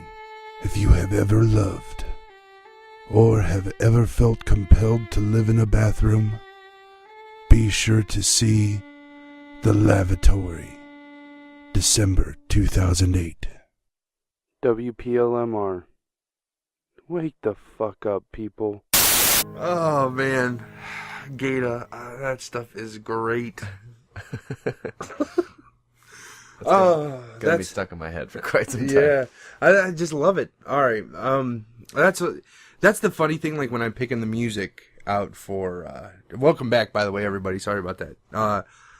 When I'm picking the music, like to feature on these episodes, like I know that we've only had like this is only the 3rd episode of the podcast, but like when I was making the mix CDs even, like, and I was trying to find stuff that would fit together, like I would be listening to it like all one at a time, and I'd be like, there's no way, this just sounds like shit. And I've like, especially these 3 episodes where I've just been like I pick obviously like the individual songs because they sound good, but I'm like, this is gonna sound awful when I put all these together. And like so far every time, like when I finally listen to it because like normally what I do is I download the music and then I put like just the music, like without anything of me, like on my iPod, and then I'll drive around and I'll just listen like to that playlist, like that I'm gonna feature on the episode. And like it like works. And like, I don't know, like last night I remember we got out at Stop and Go, and like the first thing out of my mouth was, I was just like, because of course we were caravanning, which is always great when gas is $4 a gallon. But all of us were driving separately. But I remember saying to you, like, this is like going to be a great set of music. And then today, like, I wanted to cut 2 of the songs to help with the time, which again, this is going to be a long episode, but like I couldn't pick 2 to get rid of because I liked all of them. So. And I think that's okay, because I pay for the space. I might as well like take advantage of it. And if the worst case scenario is somebody has to wait an extra 10 minutes for something to download, like at least then they have a good solid like hour and a half or hour and 40-minute chunk of, you know, listening to us talk back and forth and make fun of people like on the news, and then great music to go along with it. So I think it works out okay. So last night, like, this is a great topic to talk about, because I've been meaning to talk to somebody who is actually a magician. Magician? Are you a magician? Do you just pull shit out of your ass? I guess no. Musician. I like that. Jesus, I can't talk. I too have been meaning to talk to a magician. Yeah. No, to talk to a musician who, because last night you played for the first time Rock Band. Right? Oh yeah. You know. And I guess South Park has already, like, they've already parodied, like, Guitar Hero to show, like, how, like, the kids don't even care about, like, learning how to play real instruments now, and they can just learn, like, the simple process of hitting buttons at a key time. Yeah. And being able to play, like, a guitar solo, like, flawlessly, like an epic guitar solo. And that's not really, like, I guess it is kind of, like, part of what I wanted to talk about. But, like, well, first off, like, did you find, like, being a musician, like, helped, hindered, or had no effect on, like, your ability to play that game last night?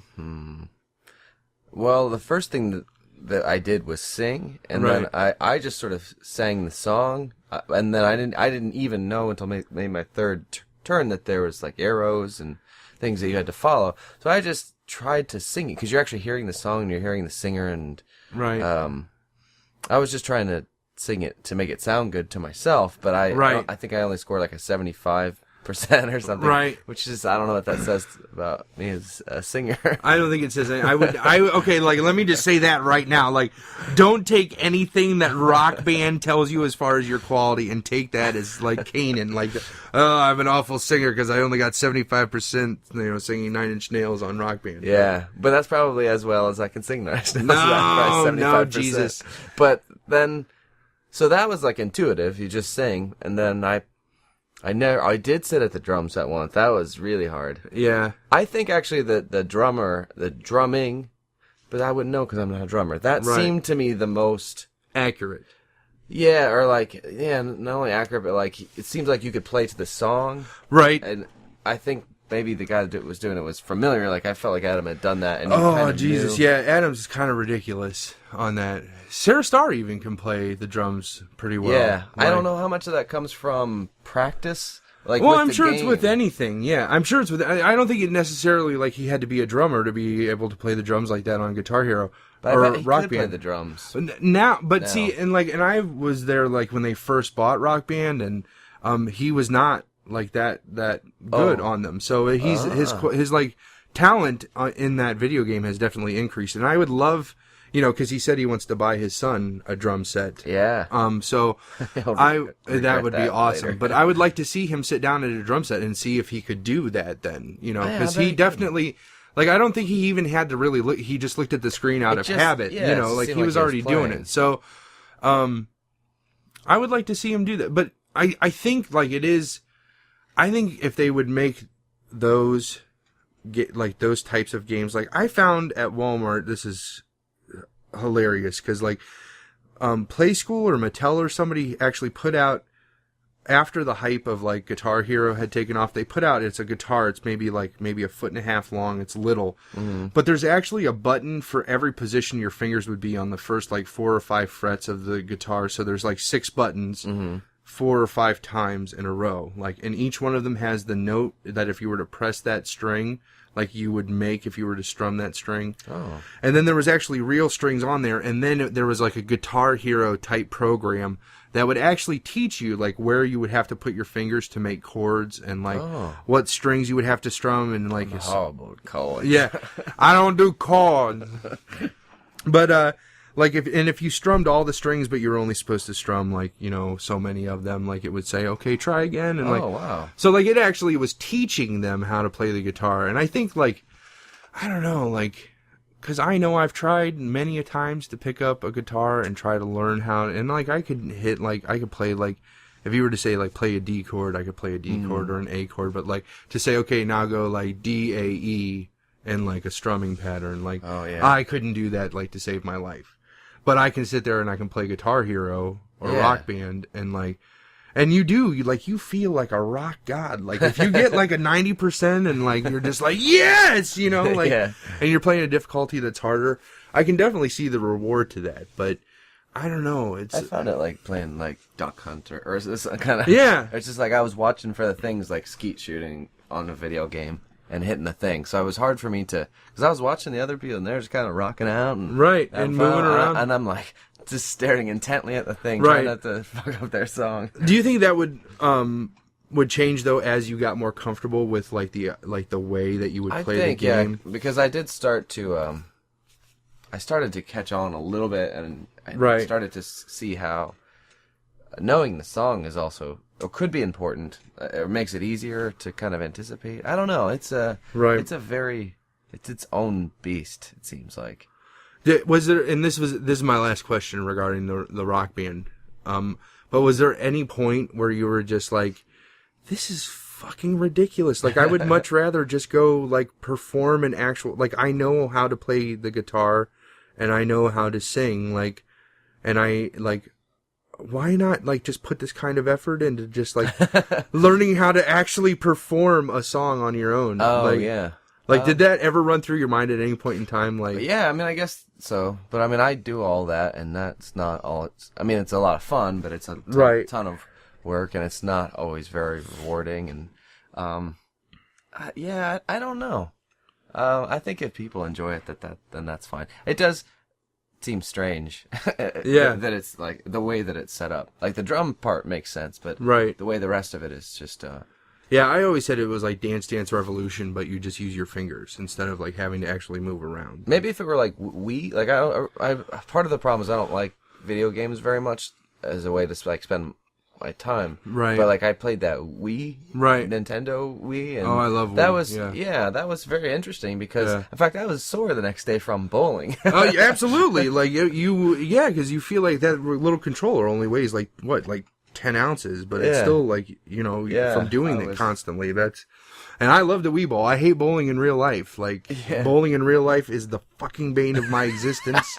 But I will Wii bowl forever. Like, I love to Wii bowl. Like, that's good shit. I would say if they could make a Rock Band for Wii, that would be awesome. Because then they have Guitar Hero for Rock Band, but it's still like Guitar Hero. Like, it's still the same way. Wii, you mean? Yeah, that's what I meant. Like, yeah, if it could be like air guitar or something, or air drums, I mean, that would be fun. Yeah, I could see that. They are making like a Wii orchestra, I heard, where you actually you conduct. You have an orchestra.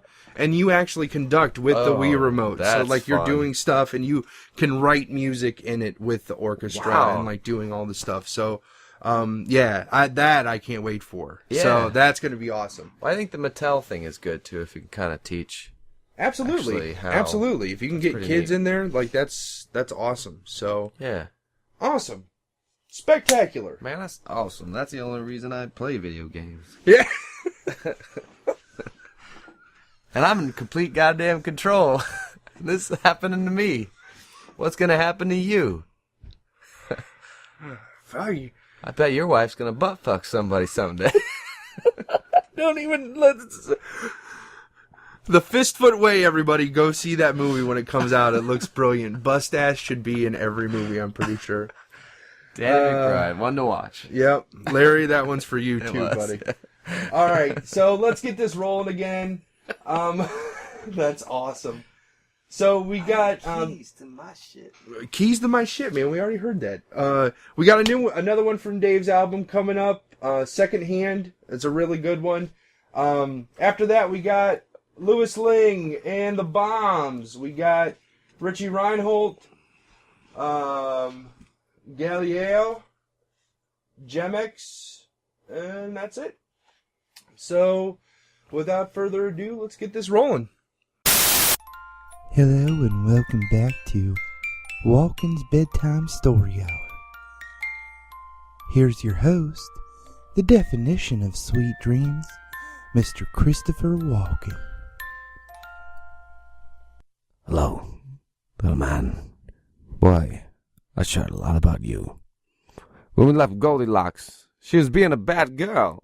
She was trying to avoid the pesky wolf. She'd already had the late-night rendezvous with the 7 dwarves and got sidetracked when she went to the gingerbread house to kick some old lady into the oven.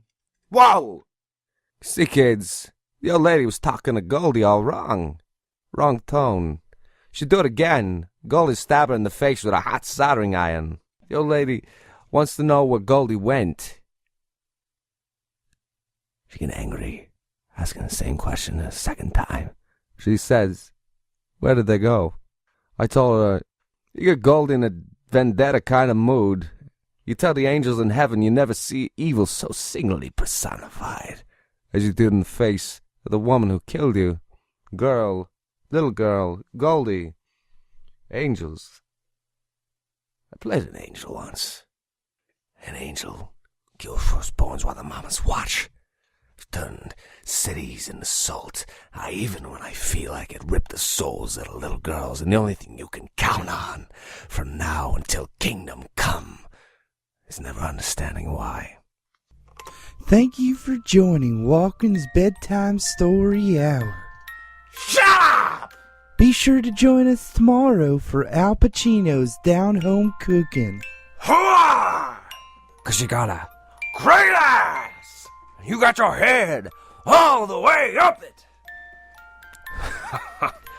Ferocious, aren't I?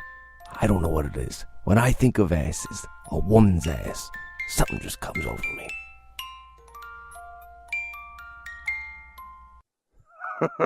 WPLMR. Creepy. Wow. So good. So many questions.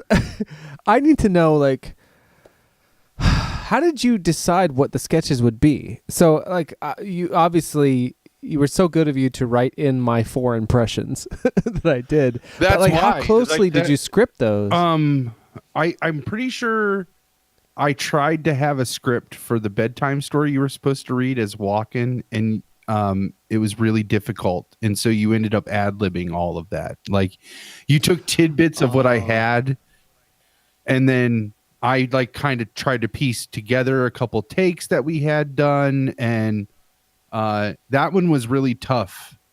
The Yoda one, I was like, "Can you do a Yoda impression?" And you were like, "Yeah." So I was like, "All right, I'm gonna have you do Yoda."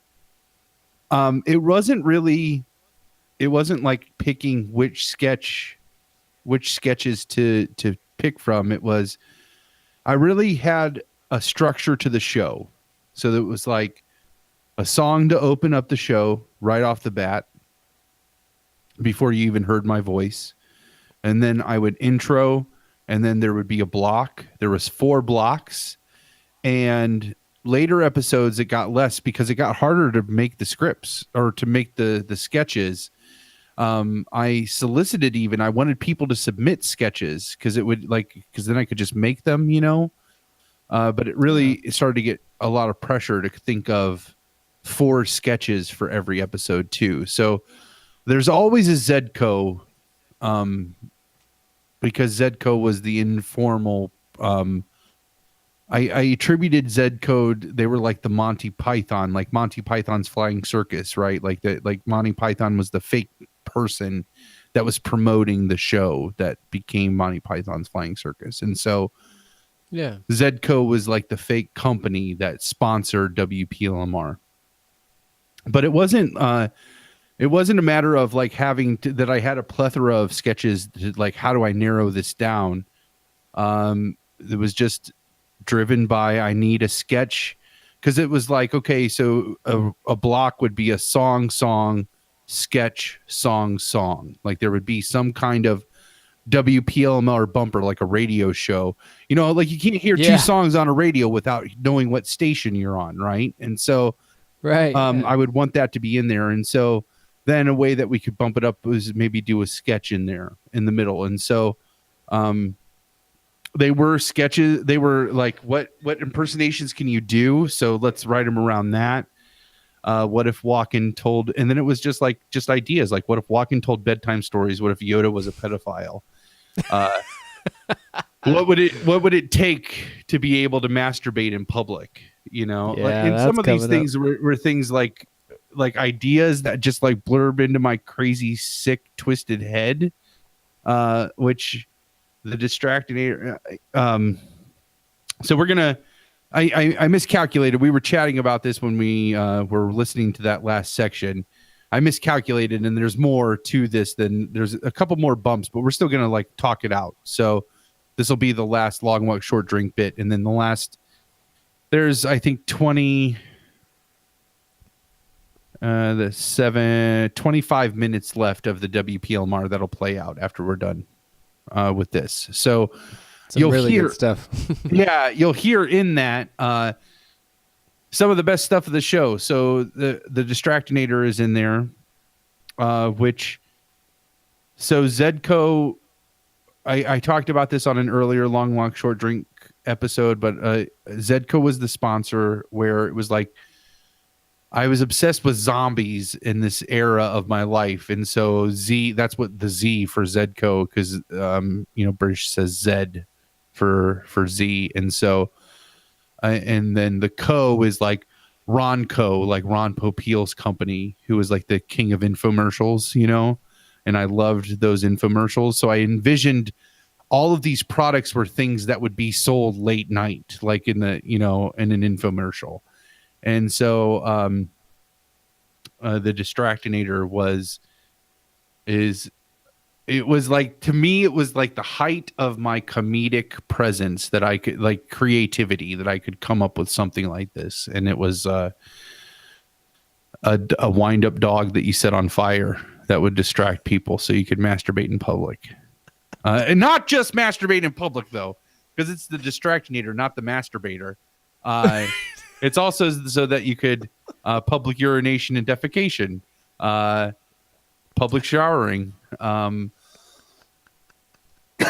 all of those things that you could use the Distractinator for. And I kind of play the distressed citizen who first catches Dave masturbating, and then in the same voice says, like, when the Distractinator is being used, because it's supposed to be like an infomercial. And so it's like, it plays out like a stupid infomercial. But I love when I come back where I'm like, oh my gosh, I swear somebody could be masturbating right now, but I wouldn't even know it because there's a puppy on fire.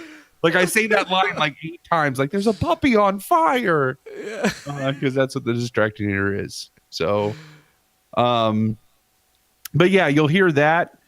You'll hear a live. This is going to be the first time your music has been like a full song of yours on Long Walk Short Drink, right?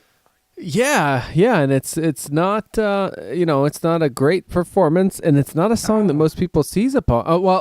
Here's the thing. Yeah. So I'm listening to a lot of performances from this time, and I did it pretty heavily for 10 years and got progressively better. And you hear about a lot of things like that. It takes about 10 years to get good at something. So I'm in like year 3 at this point, but.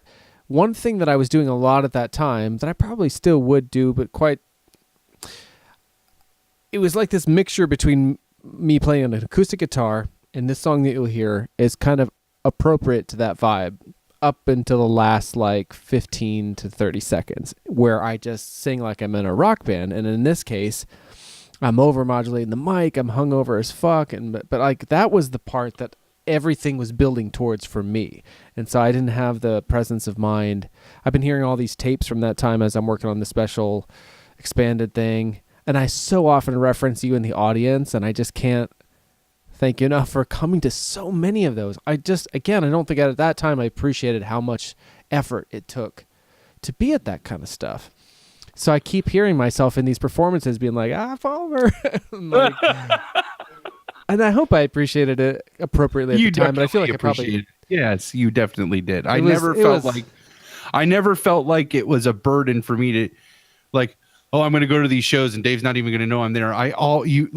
Just that you always acknowledged me when you were like, hey, Palmer, you know what I mean? Like, yeah. I mean, it's so much so that you could even do that. Like, I definitely felt appreciated for coming. Of course.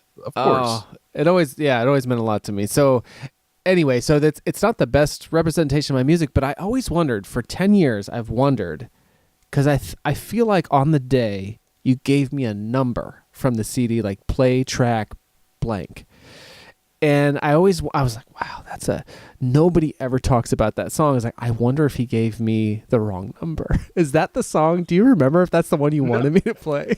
Well, I was embarrassed because I did not know the names to your songs, that I had gone to that many shows and I couldn't be like, oh, I want this song. Yeah, that's okay. But because I make the line in there, like, if you know me, like, I'm bad with names. And there's even, I mean, other than like the singles that make it of my favorite CDs, there are songs that I love on those CDs that if they weren't singles, that either they sing the song, the name of the song in the song somewhere for you to pull it out, or it was a single that blew up and you know the song just because that's what it's called. Like Elderly Woman's a great example of that. I didn't know that's what the name of that song was, or like Plush, like Plush is a great example. Like I didn't know that's what the name of that song was. And so it was embarrassing, but this was, and I think it's that ramp up at the end is one of the reasons why I like this song so much. Oh, good. So good. No, it definitely was the song that I wanted. I know. I remember being embarrassed that I hadn't prepared enough to like pick the songs out. Part of it was I thought you were going to have an idea of these are the songs that I want to represent my album with on your show. That would make sense. And so I thought that first off, and then and because of that, I didn't go through. And so then I was embarrassed. I might have hastily picked it, but it is definitely one of my favorite songs off of that album for sure. Oh, that's cool.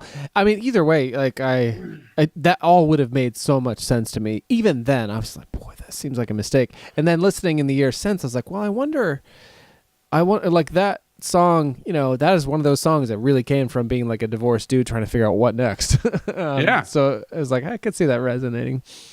Well, and I mean, and around that too, I give my homework assignment, which I can't remember if I did that for every episode, but I was in this like you can hear now. I'm not as I try not to be as arrogant, but as like calling it a homework assignment. That of course is an homage to Fight Club.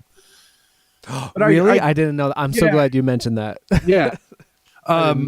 Piece that but it is like I try to just impart without mansplaining most of the time. I really do try to impart I want people to learn from my mistakes, right? And this period of my life was where I was really trying to grow from the person who I thought my wife had divorced. And then since then, I have realized like I wasn't that person that she claimed that I was. But in this period, I was really worried I was that person. And so I was really trying to grow beyond that. And so those homework assignments were really like, like when I break down and I talk about the importance of a support group if you're trying to quit a habit, with smoking or I have heard the feedback I have heard from Long Walk Short Drink, as far as like my presence on the show is, I have heard that people like it when I really am just honest and like try to impart advice, and I can hear the roots of that philosophy in the homework assignment. You know what I mean? It's amazing that 10 years ago we really were laying the groundwork, I think, for this show, unbeknownst to us once we started this show. It took 42 episodes for us to reflect on this one thing that happened 10 years ago to be like, holy shit, like, listen to that. It's there, This definitely feels like a Long Walk Short Drink episode. You know what I mean? I know, it does. It's funny. And you suggested earlier that it might just have its roots in something that happened almost 10 years prior.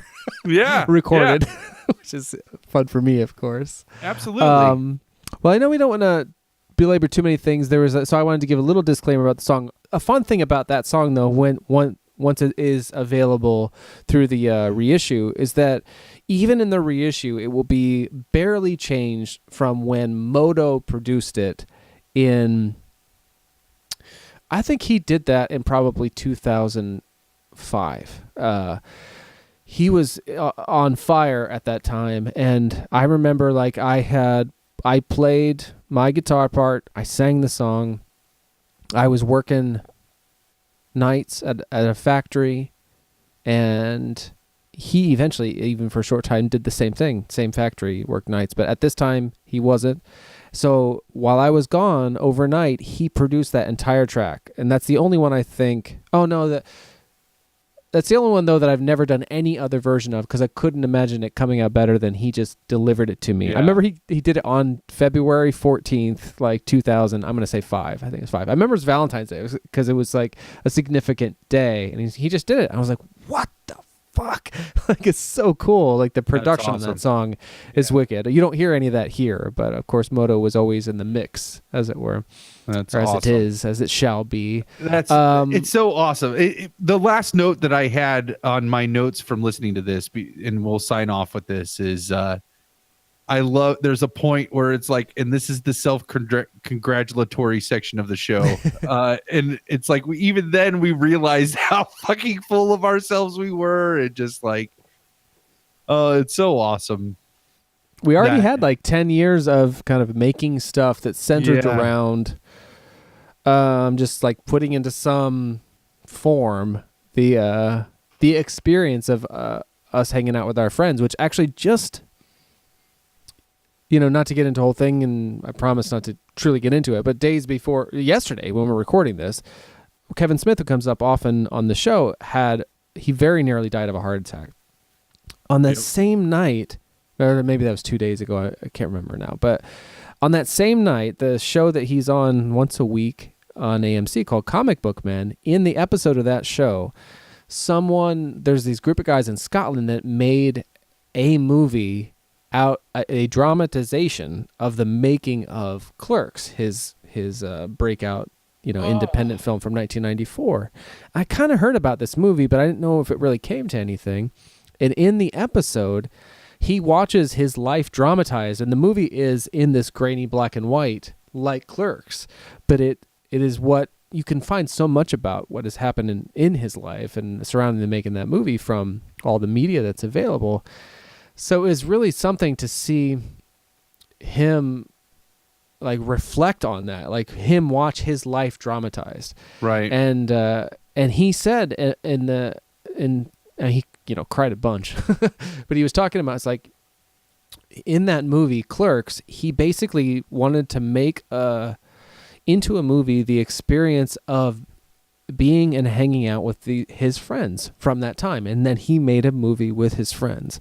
And I discovered him at a time when I was starting to do that. And then by the time we were doing Palmer's Picks, that came up a lot. But I loved what he said now about his experience then, was like I never heard him say that. And all the many, many interviews and all the times I've heard that man speak, I never heard him say that Clerks was really his attempt to make a movie that communicated to others what it felt like to hang out with his friends. Yeah.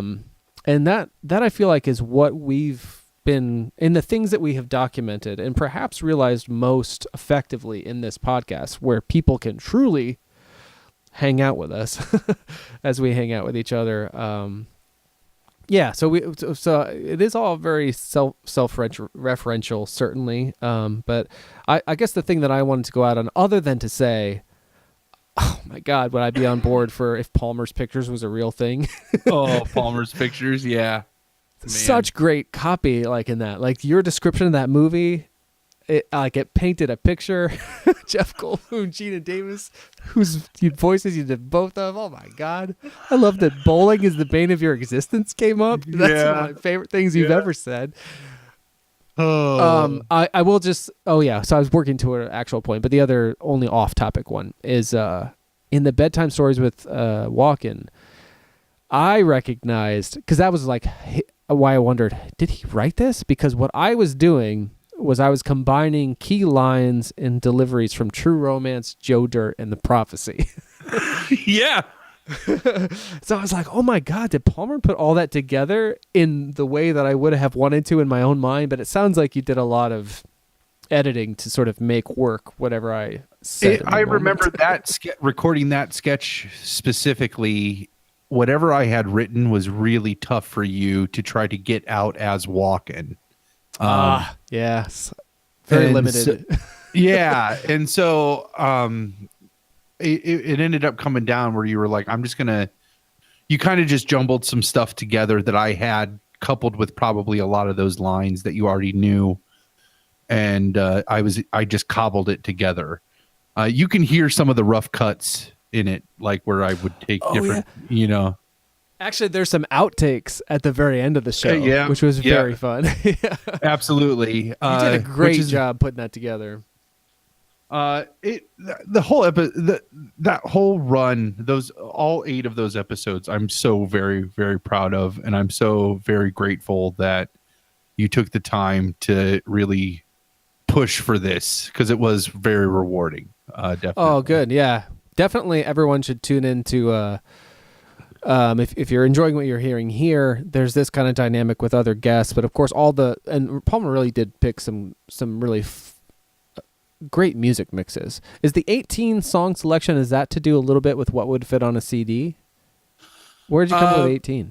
Oh no, just because of the structure. I wanted a symmetrical show, so beginning and ending with a song. That's 2 songs, so that takes it down to 16, and then I wanted 4 rock blocks of 4 songs each, so that's 16 songs. Oh, okay. Plus the beginning and ending is 18. Yes. Okay. Math. Yeah. But so, yeah. So what was I was trying to wrap it up. Sorry, and then it didn't happen. Oh, I hopefully, yeah. I don't remember where I was going, but my last remaining notes was with the. With the sketch, and with a lot of my impressions, my hangover was really helping me out, like with the gravelliness of my voice that's not normally there, in a way that I think maybe didn't help me out in the performance, but I'll take the one over the other. Oh man, and is there anything you wanted to say about the Distract Editor before we hear it, before I give my last real sign-off sentence? This is your favorite sketch, right? Oh, I do want to say one thing about it, because I did, or I have a question first. Did I choose this accent for myself, or did you? I believe you did. I believe you did. That sounds right. Yeah. So because I think it was odd at the time when you picked that. So, this is so much history to try to get into. I sort of need to know this though, because it's so. I mean, when people hear it, it's like a bad Latino. It's not bad. Probably it is bad. It's definitely probably offensive. I think anytime now in this day and age, and our ages, anytime a white person or any person tries to mimic another. I always see it as coming from our perspective. It's from a very innocent place, because we did not have, there was not a trove of ethnicity, of people of ethnic backgrounds to come in and play this sketch, right? And if it's just two white dudes constantly just being two white dudes, that's just not that I'm getting no variety. Then I can only write sketches about two white dudes, right? Yeah. And it was so this might be getting into starting a whole bigger conversation, but part of the reason why that was so shocking that you picked that for me was that I said her name. You got to beep that out. That's okay. Shit. Yeah. It's good. We're private. One of the reasons, that's right, we are private. So one of the reasons why the mix CDs will never see the light of day is because of my co-host Jerome on that show, on those mix CDs. And Jerome was a co-host that I wanted to have, but I did not know an African-American male that knew about Rittman that I could play off of all my inside jokes. A lot of qualifiers there. So I played him and modulated my voice and tried really not to be, again, at the time you think it's coming from a very innocent place, but now 10 years later or 10 plus years later, I listen to those and I'm just like, oh my gosh, if this came out, like I would be so mortified that if people heard about this. And so, and I had, and in amidst me putting out those CDs, I had heard that the bride who at that point in time was where I am now, consciously, socially conscious, right? And I had heard that she had been offended by those by Jerome, and I was like, oh, I hadn't even thought of it from that perspective at all. And I'm just like, oh, I didn't even think of that. That's not anywhere near that's not the direction at all that I was coming from. And I was and I had realized, like, oh, it doesn't matter what your intentions are. It was a great lesson for it doesn't matter what your intentions are. They can still be misunderstood, right? And so then you were dating the bride at the time, you mentioned my girlfriend in there, and you guys weren't even married yet. And I was like, and I have this sketch, and you're like, oh yeah, I can do a voice for that sketch. And then you came right out with this like totally ethnic, and I'm just like, what the fuck is going on? It just so shows funny how much I had to learn. I remember that too, and like I think I recognized that as she pointed it out. But she's also pretty good about that thing too, where it's like, it's not like if you don't know better, it's only until you know better, right? And so that was a lesson to where you're like, oh, I had never considered it from that place before, and then you grew from that. So in any event, like, I probably should have known better. I don't think I did it where it's like, I don't care. Right. I think I don't want to say it in my defense, but I think what I was going for was just something that sounded drastically different from me. But It definitely was wrong of me too. And that was the point of any of the accents or any of those different things that I tried. I was one dude in a basement, like, again, yeah. Like when I heard that what I was doing with Jerome was was offensive. In my head, I was like, but if I knew a black guy who would get these jokes and come down to my sister's basement and record this with me, I would have him over in a second. Like I would much rather do that. You know what I mean? Like then. Yeah. Well, I think the way that you adapt, I think you also wisely and very astutely adapted that extreme sort of voice modulation by introducing like a zombie character on WPLMR from the first episode. I thought that was a great idea, and actually, like, that was stronger. Like it was more creative and all of that. It's like it did a great job, I think, throughout of being like, oh, okay, here's.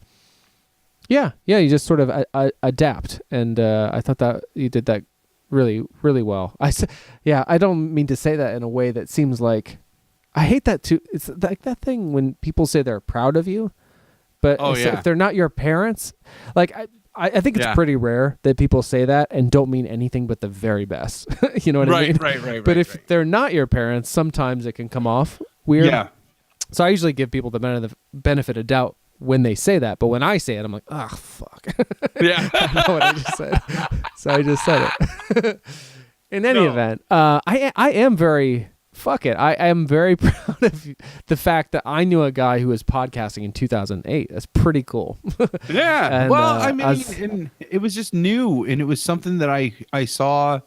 I was like, I could do that. You know what I mean? And so, and it helped create that whole idea of the internet is awesome and that you can learn how to do anything with it. Like podcasting was that one thing that I taught myself how to do using the internet. You know what I mean? And like, oh yeah, yeah. Like the first thing that, like, from learning how to use Audacity and learning how to use Inkscape to make the logo, and learning how to find somebody that would host the media and post your RSS feed to iTunes so that iTunes could pick up the thing, and then having to like learning about bandwidth and downloads and all that stuff on how you get charged for those kind of things. And all of it was just this giant learning experience. I mean, I probably spent a good 3 months just researching all of that part and getting ready before I even recorded. And then I started posting episodes almost instantaneously, which was a lesson that I learned when we started this. Like, let's wait until we have a bank before we start putting stuff out. Let's make sure we get past that 8 episode hump, you know. That I can remember actually the last piece of advice from that information session at that conference that I learned about podcasting. I can remember the last piece of advice that the guy gave about podcasting, because he had like the whole shtick of his presentation was like these numbered rules of podcasting. And the last one, and I can't even remember how many rules there are, but I can remember the last one was, don't become a pod fader. Like, that's what he said. And he meant like don't like keep up your momentum, and don't like put out 5 episodes and then just fade away and be done. You know, like, be intentional and try to get something that you're gonna stick with and keep it going. And I could see even then, like back then, like because it was so new, it was almost like he was imparting this worry of, if we're not careful, like, this could just become another internet fad that just goes away, you know. And thankfully it didn't. I mean, we've kind of you mentioned earlier, like, all the major heavy hitters, and now it's just it is so common to like hear. Now I tell people I have a podcast now, like this one, and people are like, oh, you know, like, oh yeah, I'll check that out. You know what I mean? Yeah, like, of course, yeah. In 2008, like, oh, I remember I went to one of your shows at Musica, and a Ripmanite was there, and I saw them in the smoking section. This would have been somebody from one of Moto's bands, earlier bands. Okay. I'm sorting this out. Yeah. It's a small pool of people. Small pool of people, which is also already celebrating anniversaries. Yeah. And I was back in the little smoking alleyway that they had behind the stage, like, or right outside the bar there. And he comes up to me and he's like, hey, I heard that, are you hosting a radio show now? And like, and like, I was like, no, it's a podcast. And I had to explain what a podcast was. And like, it was really cool. Like, they were like, oh man, that sounds awesome. And now you tell people and they're like, yeah, I know what that is. That's stupid. You know, like, so those people are wrong. They are wrong. I have one more, like, I have like a literal like thing to go out on. So that idea, or I just want to kind of wrap up with, you know, that in 2000, when we first started this podcast, and before, I always knew that you and I talking would be enough, because I listened to so many podcasts. All you can ask for is to feel like you're getting a window in to something authentic. And we're always just sort of talking about our lives and how we feel about things, and being very honest and hopefully very. I have noticed, and like every once in a while, because I feel like, oh man, this works, and I've had to evaluate so many things of what I do and whether or not what works, and some of that's coming from outside feedback, And anyway, well, I don't want to get too much into tooting our own horn, as I guess This we'll is get the into in the final. self-congratulatory Yeah, this section is self-congratulatory 2018 portion. We'll go out on the 2008 self-congratulatory portion. But well, yeah, so I'll abandon that line. Please toot our horn. I love tooting our horn. That's why I just the have people learned come back, Dave. I guess, yeah. They're like, we love it when they say, like, we are good. Yeah. You're good. No, you're good. Well, I do think that's important, and one of the things that I realized I value about this show is that, you know, I talked on previous episodes, or I have talked about that thing of witnessing my dad in the company of his old friends and remembering who he was in their eyes. Right. And I think that's like a nice thing that we can. And the thing was that, like, they don't spend much time together, but if they did, he would be reminded of that every week. And I think that's right. or whenever that however often they're together. And I think especially as you get older and more isolated, and the internet can kind of both connect and isolate people, ironically, and that's one of the nice things for me about this conversation that we're able to have, is that I am able to be reminded who I am in your eyes, and that reminds me of like who I can be, because it's who I have been. And right. It feels like a virtual beer that you have, or several that you have with your buddy when you can. But the environment that's fostered is one of such like support that hopefully it does like kind of, I don't know. I guess what I'm coming back to is like the very first episode you were talking about. I think you were talking about WPLMR and talking about how you wish you still had that kind of self-confidence. And and my offhanded comment was like, we'll get you back there. And I don't know necessarily if we have or whatever, what that means. But I guess I'm reminded of that thing that I said before of what I like about revisiting these things that I have made and that my friends have made. Because sometimes I look at the person, whether it's me, I mean, I'm usually looking at me and being like, fuck, like, I think about that 10 years ago when I was putting out that solo album and the things that I was saying then and revisiting now to kind of lay a little bit more bare than I did then, you know, like include more things in interviews then than I would have let out at the time. Because I realize now that honesty is more important. But yeah, that whole thing that like, I look at that guy, I'm like, how did I have the confidence to do that then? And it's like, who cares about how? It's like, that's me, you know, like I did that. You did that 10 years ago. That's pretty cool. So like this idea of being our own inspiration, whether or not it is to be like, like to look at yourself from the past and realize that, don't forget like who you are and what you're capable of.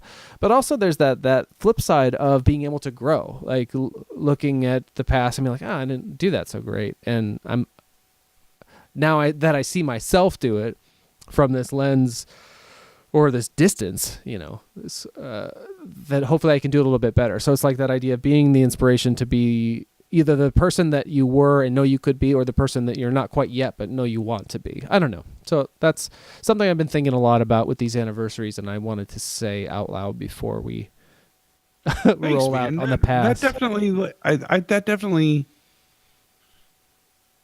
I'm going to quote you from an earlier episode of Long Walk Short Drink too. That I think you did something there. Like that definitely like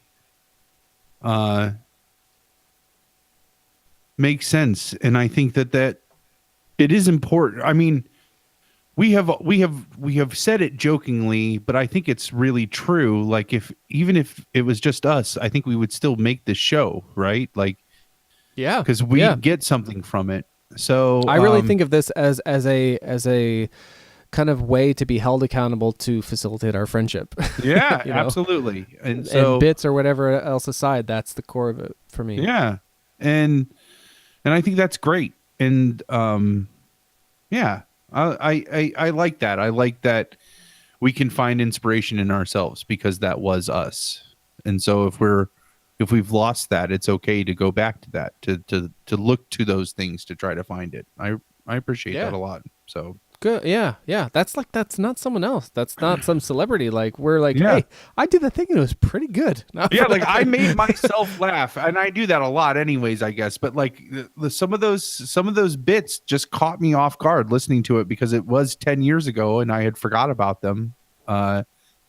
They caught me off guard and like made me laugh. Really made me laugh. So it made me laugh too. Hopefully they make our listeners laugh.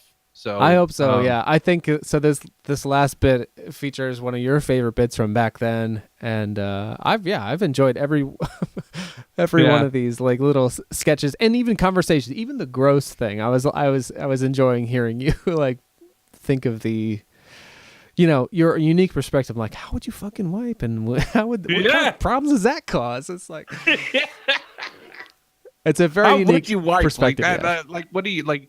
I just think, don't like wipe. you said, you just don't wipe. Oh man, I hope that's not true. 2 years of no wiping. Could you imagine? I mean, the front she could get no problem, I bet, but like the back, there had to have been just like stalagmites. No, stalactites. Stalactites. Grab tight. Yeah, you got to hang on Stalagmite. tight. I learned that for Tenacious D. So. Yeah, stalactites of shit just hanging from her like butt, like why? And not cleaned and just like I mean, if you're gonna pick a room to live in for 2 years straight, you know what? Honestly though, I would pick the bathroom because I'm not gonna make boom boom like in the living room. Yeah, no. Well, you want to make boom boom in the bed, but you don't want to avoid your bowels. No. God, no. See, this is where you realize it's the same. 10 years pass, and it's the same dynamic. So we can only hope the same can be said for the next 10 years. Absolutely. Remember, you can reach out to us at lwsdpod@gmail.com or at lwsdpod on Twitter. Be sure to join us. Search for us, Long Walk Short Drink, in YouTube. Click the bell, subscribe. The bell gets you notifications every time we go live to record our live stream recordings, which end up becoming our episodes, where you can interact with us live and in person. The subscription gets us to that 100, so we can simplify that process of getting other people there by saying www.youtube.com/LWSD. So if we can get that 100 subscribers, we'll get there. Subscribe at your favorite places: Stitcher, iTunes, Google Play Music. Be sure to leave us a review on all of those. The more reviews we get, the more people get to hear all this awesomeness. You can find the full WPLMR run unfolding throughout 2018 at including all the music and whatnot at mixcloud.com/DOL records. And be sure to visit our sponsor, audibletrial.com/LWSD to start your free Audible trial and get your token for your free audiobook. You can pick one of these awesome books Dave talked about earlier on podcasting, or any of the other great books we've talked about on Long Walk Short Drink. I am Palmer. I am Dave. And we are signing off. Thanks so much for listening. We're signing off in 2018. Keep listening, because there's like plenty back in 2008 to finish up with. So probably another half hour's worth. So Palmer's favorite WPLMR sketch and the self-congratulatory / discussion about music from 2008. Thanks for listening. Yeah, thanks a lot, everyone. Awesome. Welcome back. And that's 3 very large blocks down. A huge amount of time now. I don't even know how much time up to this point. We will keep this one really short, you guys, and get back to the music real quick so we can get you out of here. Appreciate you listening. Again, visit WPLMR.com. Take a look at my show notes. There's links to all the artists that you've heard today and that we're still going to hear. Visit davidallman.net, www.davidallman.net, so that you can get links to all of Dave's stuff and where you can get a copy of his album. You can find him on MySpace. If you go to the WPLMR MySpace, he's one of the top friends on there. You can click on, if you happen to be in the northeastern Ohio area, check out his upcoming shows. If you can make it out to one of those shows, I guarantee you won't regret it. Or if they're listening elsewhere and have a place in mind that they'd like to hear me play. Oh yeah, because I forget, because you try to travel as much as possible. I mean, yeah, I'm increasingly, but I don't do it a lot. Right. But I want to. So yeah. Like aren't you playing, like you're going to New York? You've been to Nebraska. Did you play in Nebraska when you were out there? No, I didn't play in either of those places yet. I think I might play in New York this summer. And, no, that's what I'm sorry. You were planning on going to New York. Yeah, to play, I hope to. Right? Yeah. Yeah, I'd like to play wherever I'm wanted. Awesome. Yeah, so if you would like to see Dave in your area, then feel free to contact him through one of those venues or through WPLMR.com, and I will forward that to him. Your living room. Yeah. Private shows, man. Yeah, house concerts. That's something I wouldn't mind getting into. Absolutely. That would be awed Yeah, it's that a whole thing. I would like to do it. But it's not the kind of thing you can like send a press kit and get. Exactly.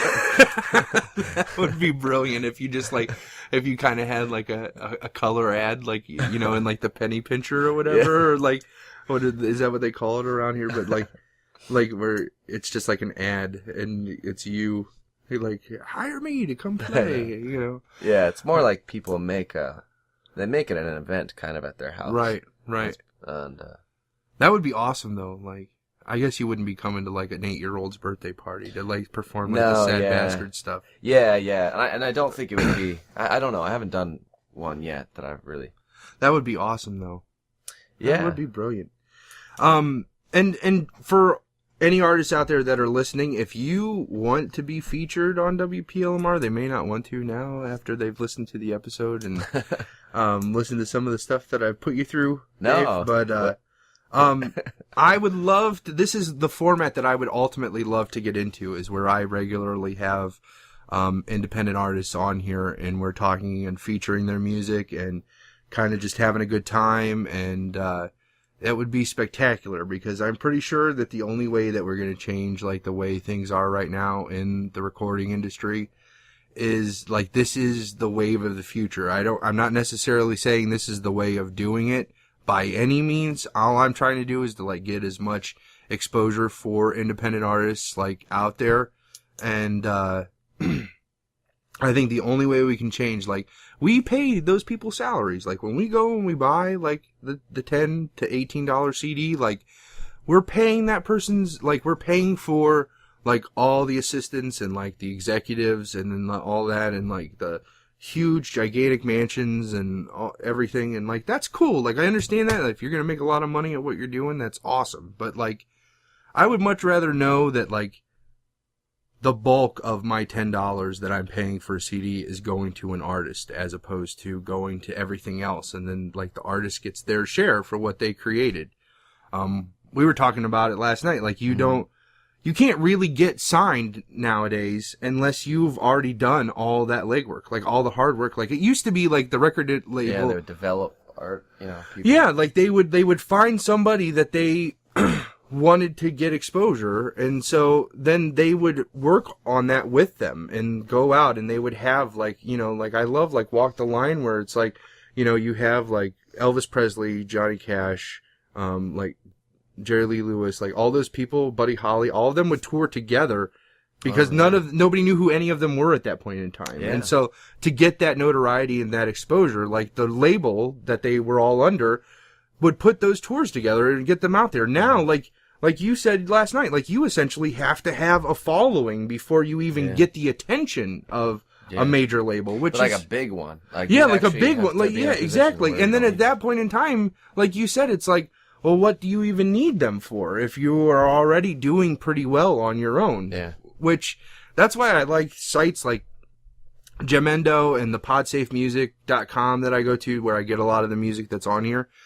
Because, like, those are artists, like, a lot of the stuff, I mean, granted, again, like, I have to filter through a lot of, like, pretty, like, blossoming stuff, I should say. Like, stuff that hasn't, like, you can hear that there's a sound there, it just has not, they just haven't reached it yet. Mm-hmm. To find, like, a lot of the good stuff that I listen to, but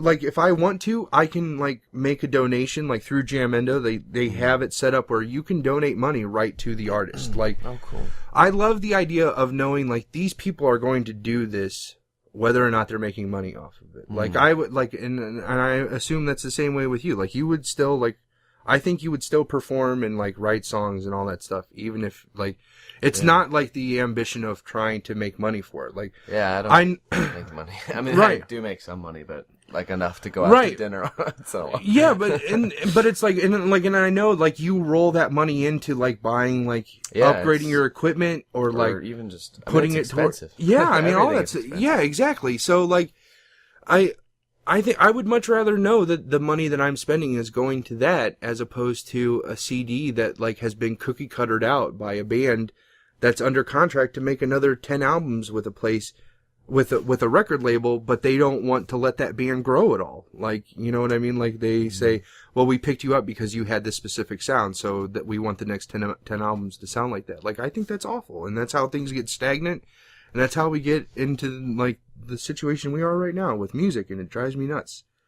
So I really see this as the future, like as like, you know, artists begin just making stuff because they want to make it, and then, you know, if you like it, you can have it, and then if you really like it, like then you can support them directly as opposed to having to go through the middleman, because the internet has opened it up where you don't need that middleman anymore. Like, yeah, I really believe like with that connectivity, like we can reach each other. We don't need people in power or people who have the current funds to do that to be able to spread all that, to do that legwork for you. But when now they want you to do it all beforehand, and then they kind of just reap the profits. I don't understand how that works, where you have to gain a following before you'll get their attention, but then like, so they basically are like, okay, well, we're going to put you under contract and just make the money that you're already making. You know, like they need a guarantee on their investment, which is why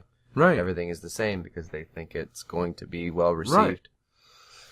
So I don't know. It's just sad, and I hope like through things like my podcast, by any means, like I'm not trying to like say I'm a prophet or anything like this, or like I'm going to change the world, but like I hope like this inspires people to go out and like support their local music and like do that kind of stuff, because that would be spectacular. If and like share them. I mean, there are certain people like that I've met through playing music that I noticed that's kind of their thing, is that they like to discover new musicians. Right. And they like to turn their friends or certain friends onto them. Exactly. And you know that like after this podcast goes out, that people that Déjà is gonna be all over everyone that we know, because it's like you hear it and you love it and you're like, hey, check this out. Right. And so I like that about this podcast, is the link to the artist and stuff, and they can exactly. and I would love, you know, that, and that's the thing. Like I find stuff that I like Déjà. Like I think that, like I will admit freely that, you know, hip hop and rap is probably not my favorite genre on the planet. But if I find one that I like I like it. Like I like it a lot. And like Déjà, that is awesome. So like brilliant. So yeah, so go out and find good stuff and share it with people, and share it with me, you know, send it to WPLMR.com or WPLMR1@gmail.com. Let me know about it. And like I said, if you're an artist and you want to get featured on WPLMR, send me some stuff or get in contact with me, and we'll take it from there. So, yet again, another 10-minute banter. This is going to be like a 3-hour episode of WPLMR. That's awesome. All right. So that we are coming up on our last rock block. So let's go ahead and get that started. The last song we're going to hear from Dave's album is Unspoken. Great song. And then we have Cartel. This is what's fun with hip hop sometimes. It like the producer is Cartel, which that's in the ID3 tag is listed as the artist. But actually it's Cartel presenting G Kid, and then G Kid in this track is actually featuring Stack Bundles. Wow. Okay. So Cartel is technically the producer, and then you have G Kid featuring this person. So G Kid is the technical artist of this song. Then we have, we're going to have Poppy No Good and the Phantom Band, and then, last but not least, Dan Malkiel. Alright. So let's go ahead and wrap up with the last rock block at WPLMR episode 3. Holy shit. She has an amazing ass. Man, what I wouldn't give to all of these people. Some things you can't do in public. But nobody's looking. Oh! That guy's masturbating! Quick, somebody call the police! Look at that guy masturbating! No. I was just itching, readjusting. I got bat wings and my left leg shake didn't work. Ay, míos. Hey friend, looks like you could use Zedco's newest product, the Distractinator. The teams of Zedco's scientists have field-tested various methods of distraction, and have come up with one surefire way to create such a distraction, people won't notice you if you had a vagina growing in the middle of your forehead. What is this distraction, you may ask? Flaming puppies! When you need to distract the people in a 100-foot radius, simply wind up the Distractinator,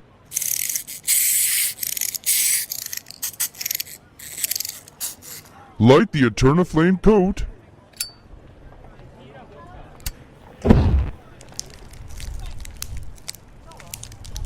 and let the distractions begin. The Distractinator will run about, drawing attention from you as countless hordes will flock trying to extinguish a baby version of man's best friend, leaving you to complete whatever it is you need to get done while in the company of those pesky stick-in-the-muds. Things like public urination and defecation, public showering, picking your nose and eating it, and of course those moments when the pipes just need a good flush. You know what I mean?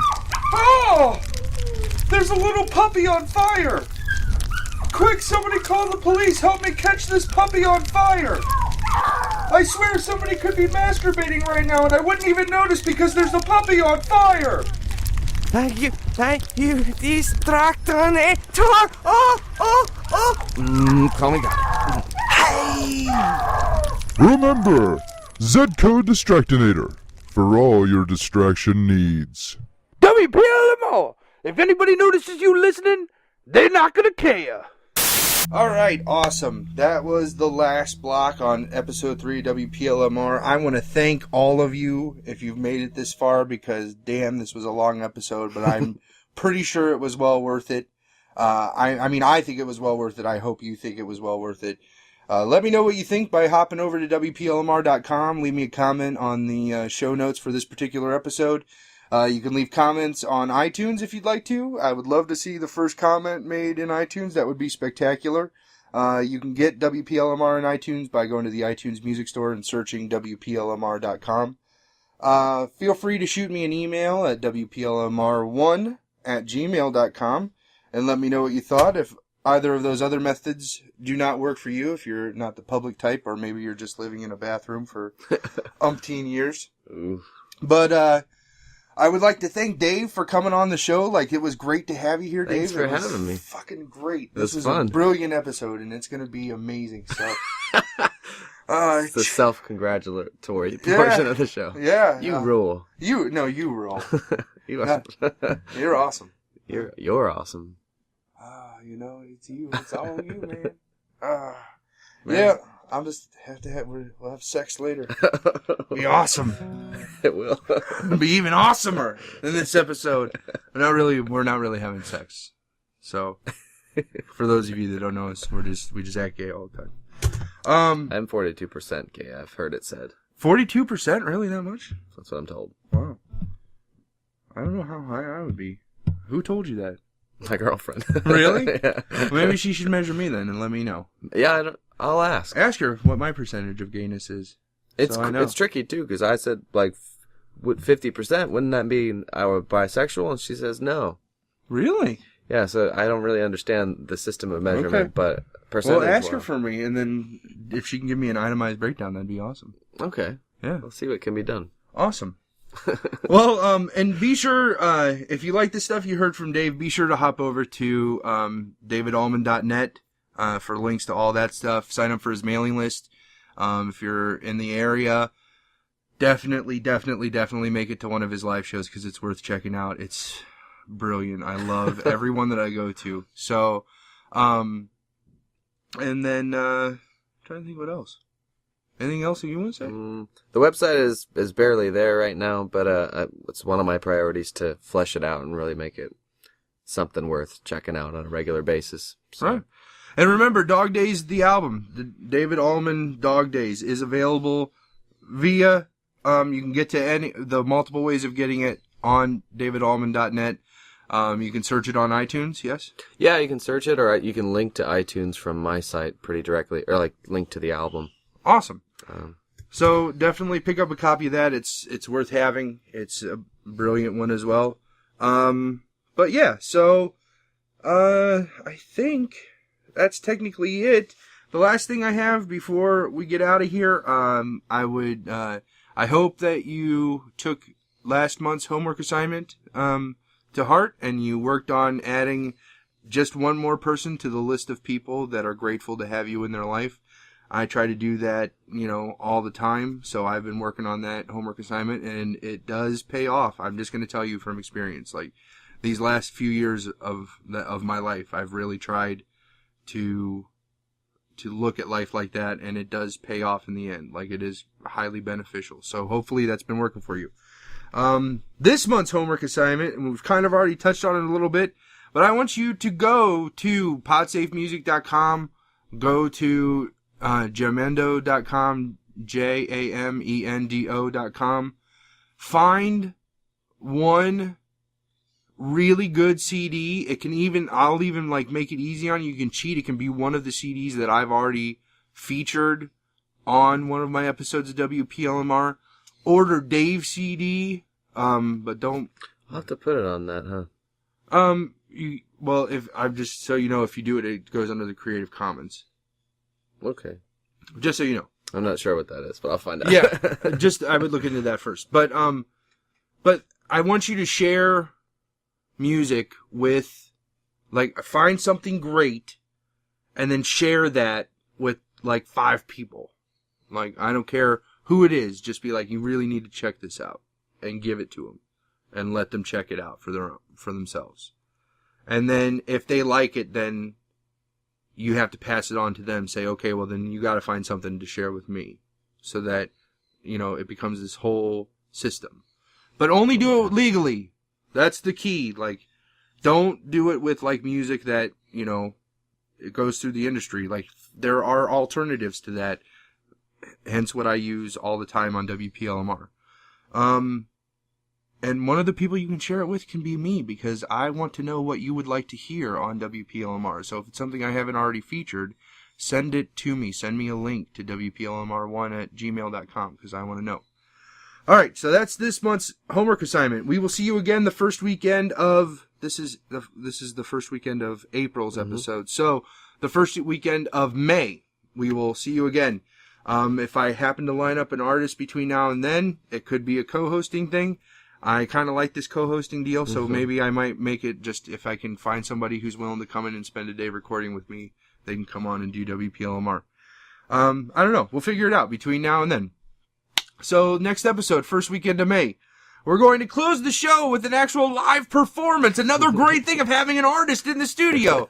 Dave Ullman is going to play one more song off his album, and this is one of my favorites. It's called, which, again, if anybody knows me, I'm awful with names, but it is one of my favorites. But the name of the song is In Dreams. In Dreams. So, without further ado, let me point the mic at Dave, and you can go ahead.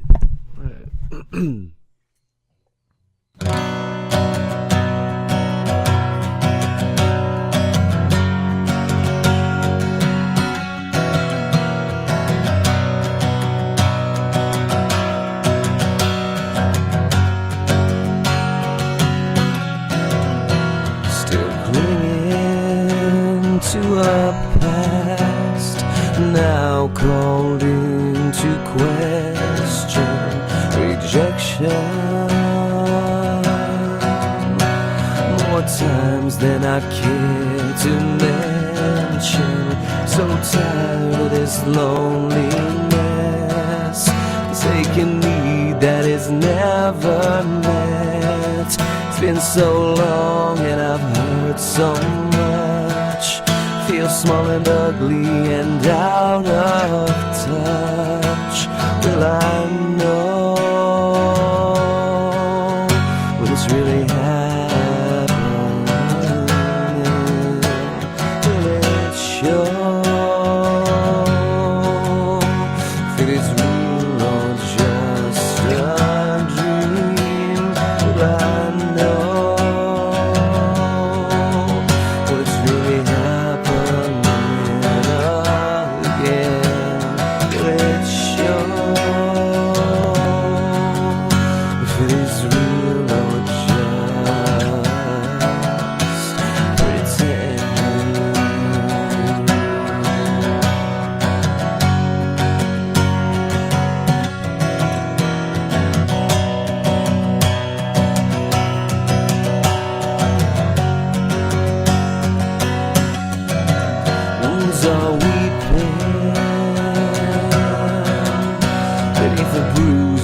blackened sky, like a broken bone. A broken heart lingers like an endless night. Seems by now there should be a cure, a better way to endure, to put together what's been torn apart.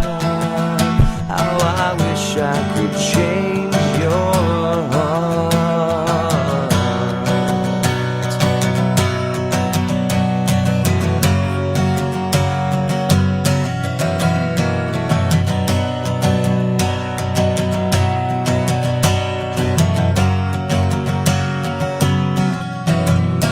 You know I don't believe in regret, just try to remember to forget, taking each day as it comes, no looking back, now I'm moving on. Will I know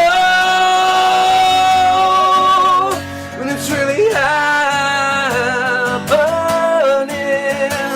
Will it show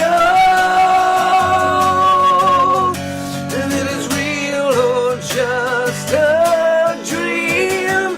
Will I know when it's really happening again? Will it show if it is real or just pretend?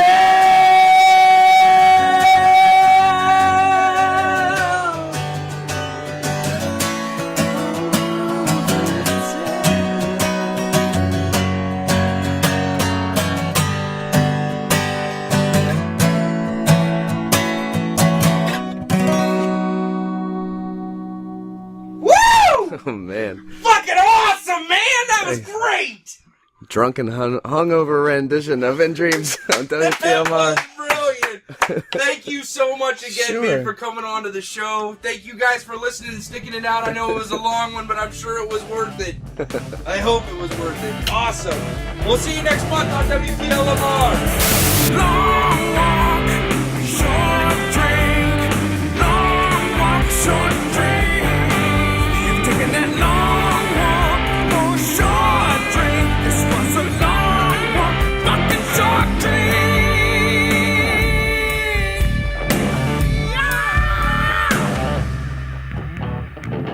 We'll get there eventually.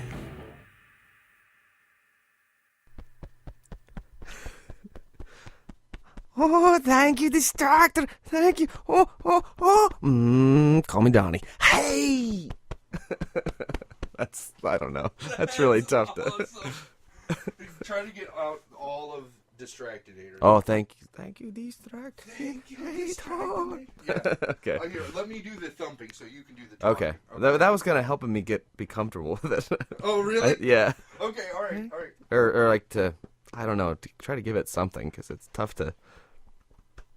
Yeah. I think this could work. Thank you. Oh, it's going. Okay. Yeah, we're good. Thank you, Distractor. Oh. Call me Donnie. Hey!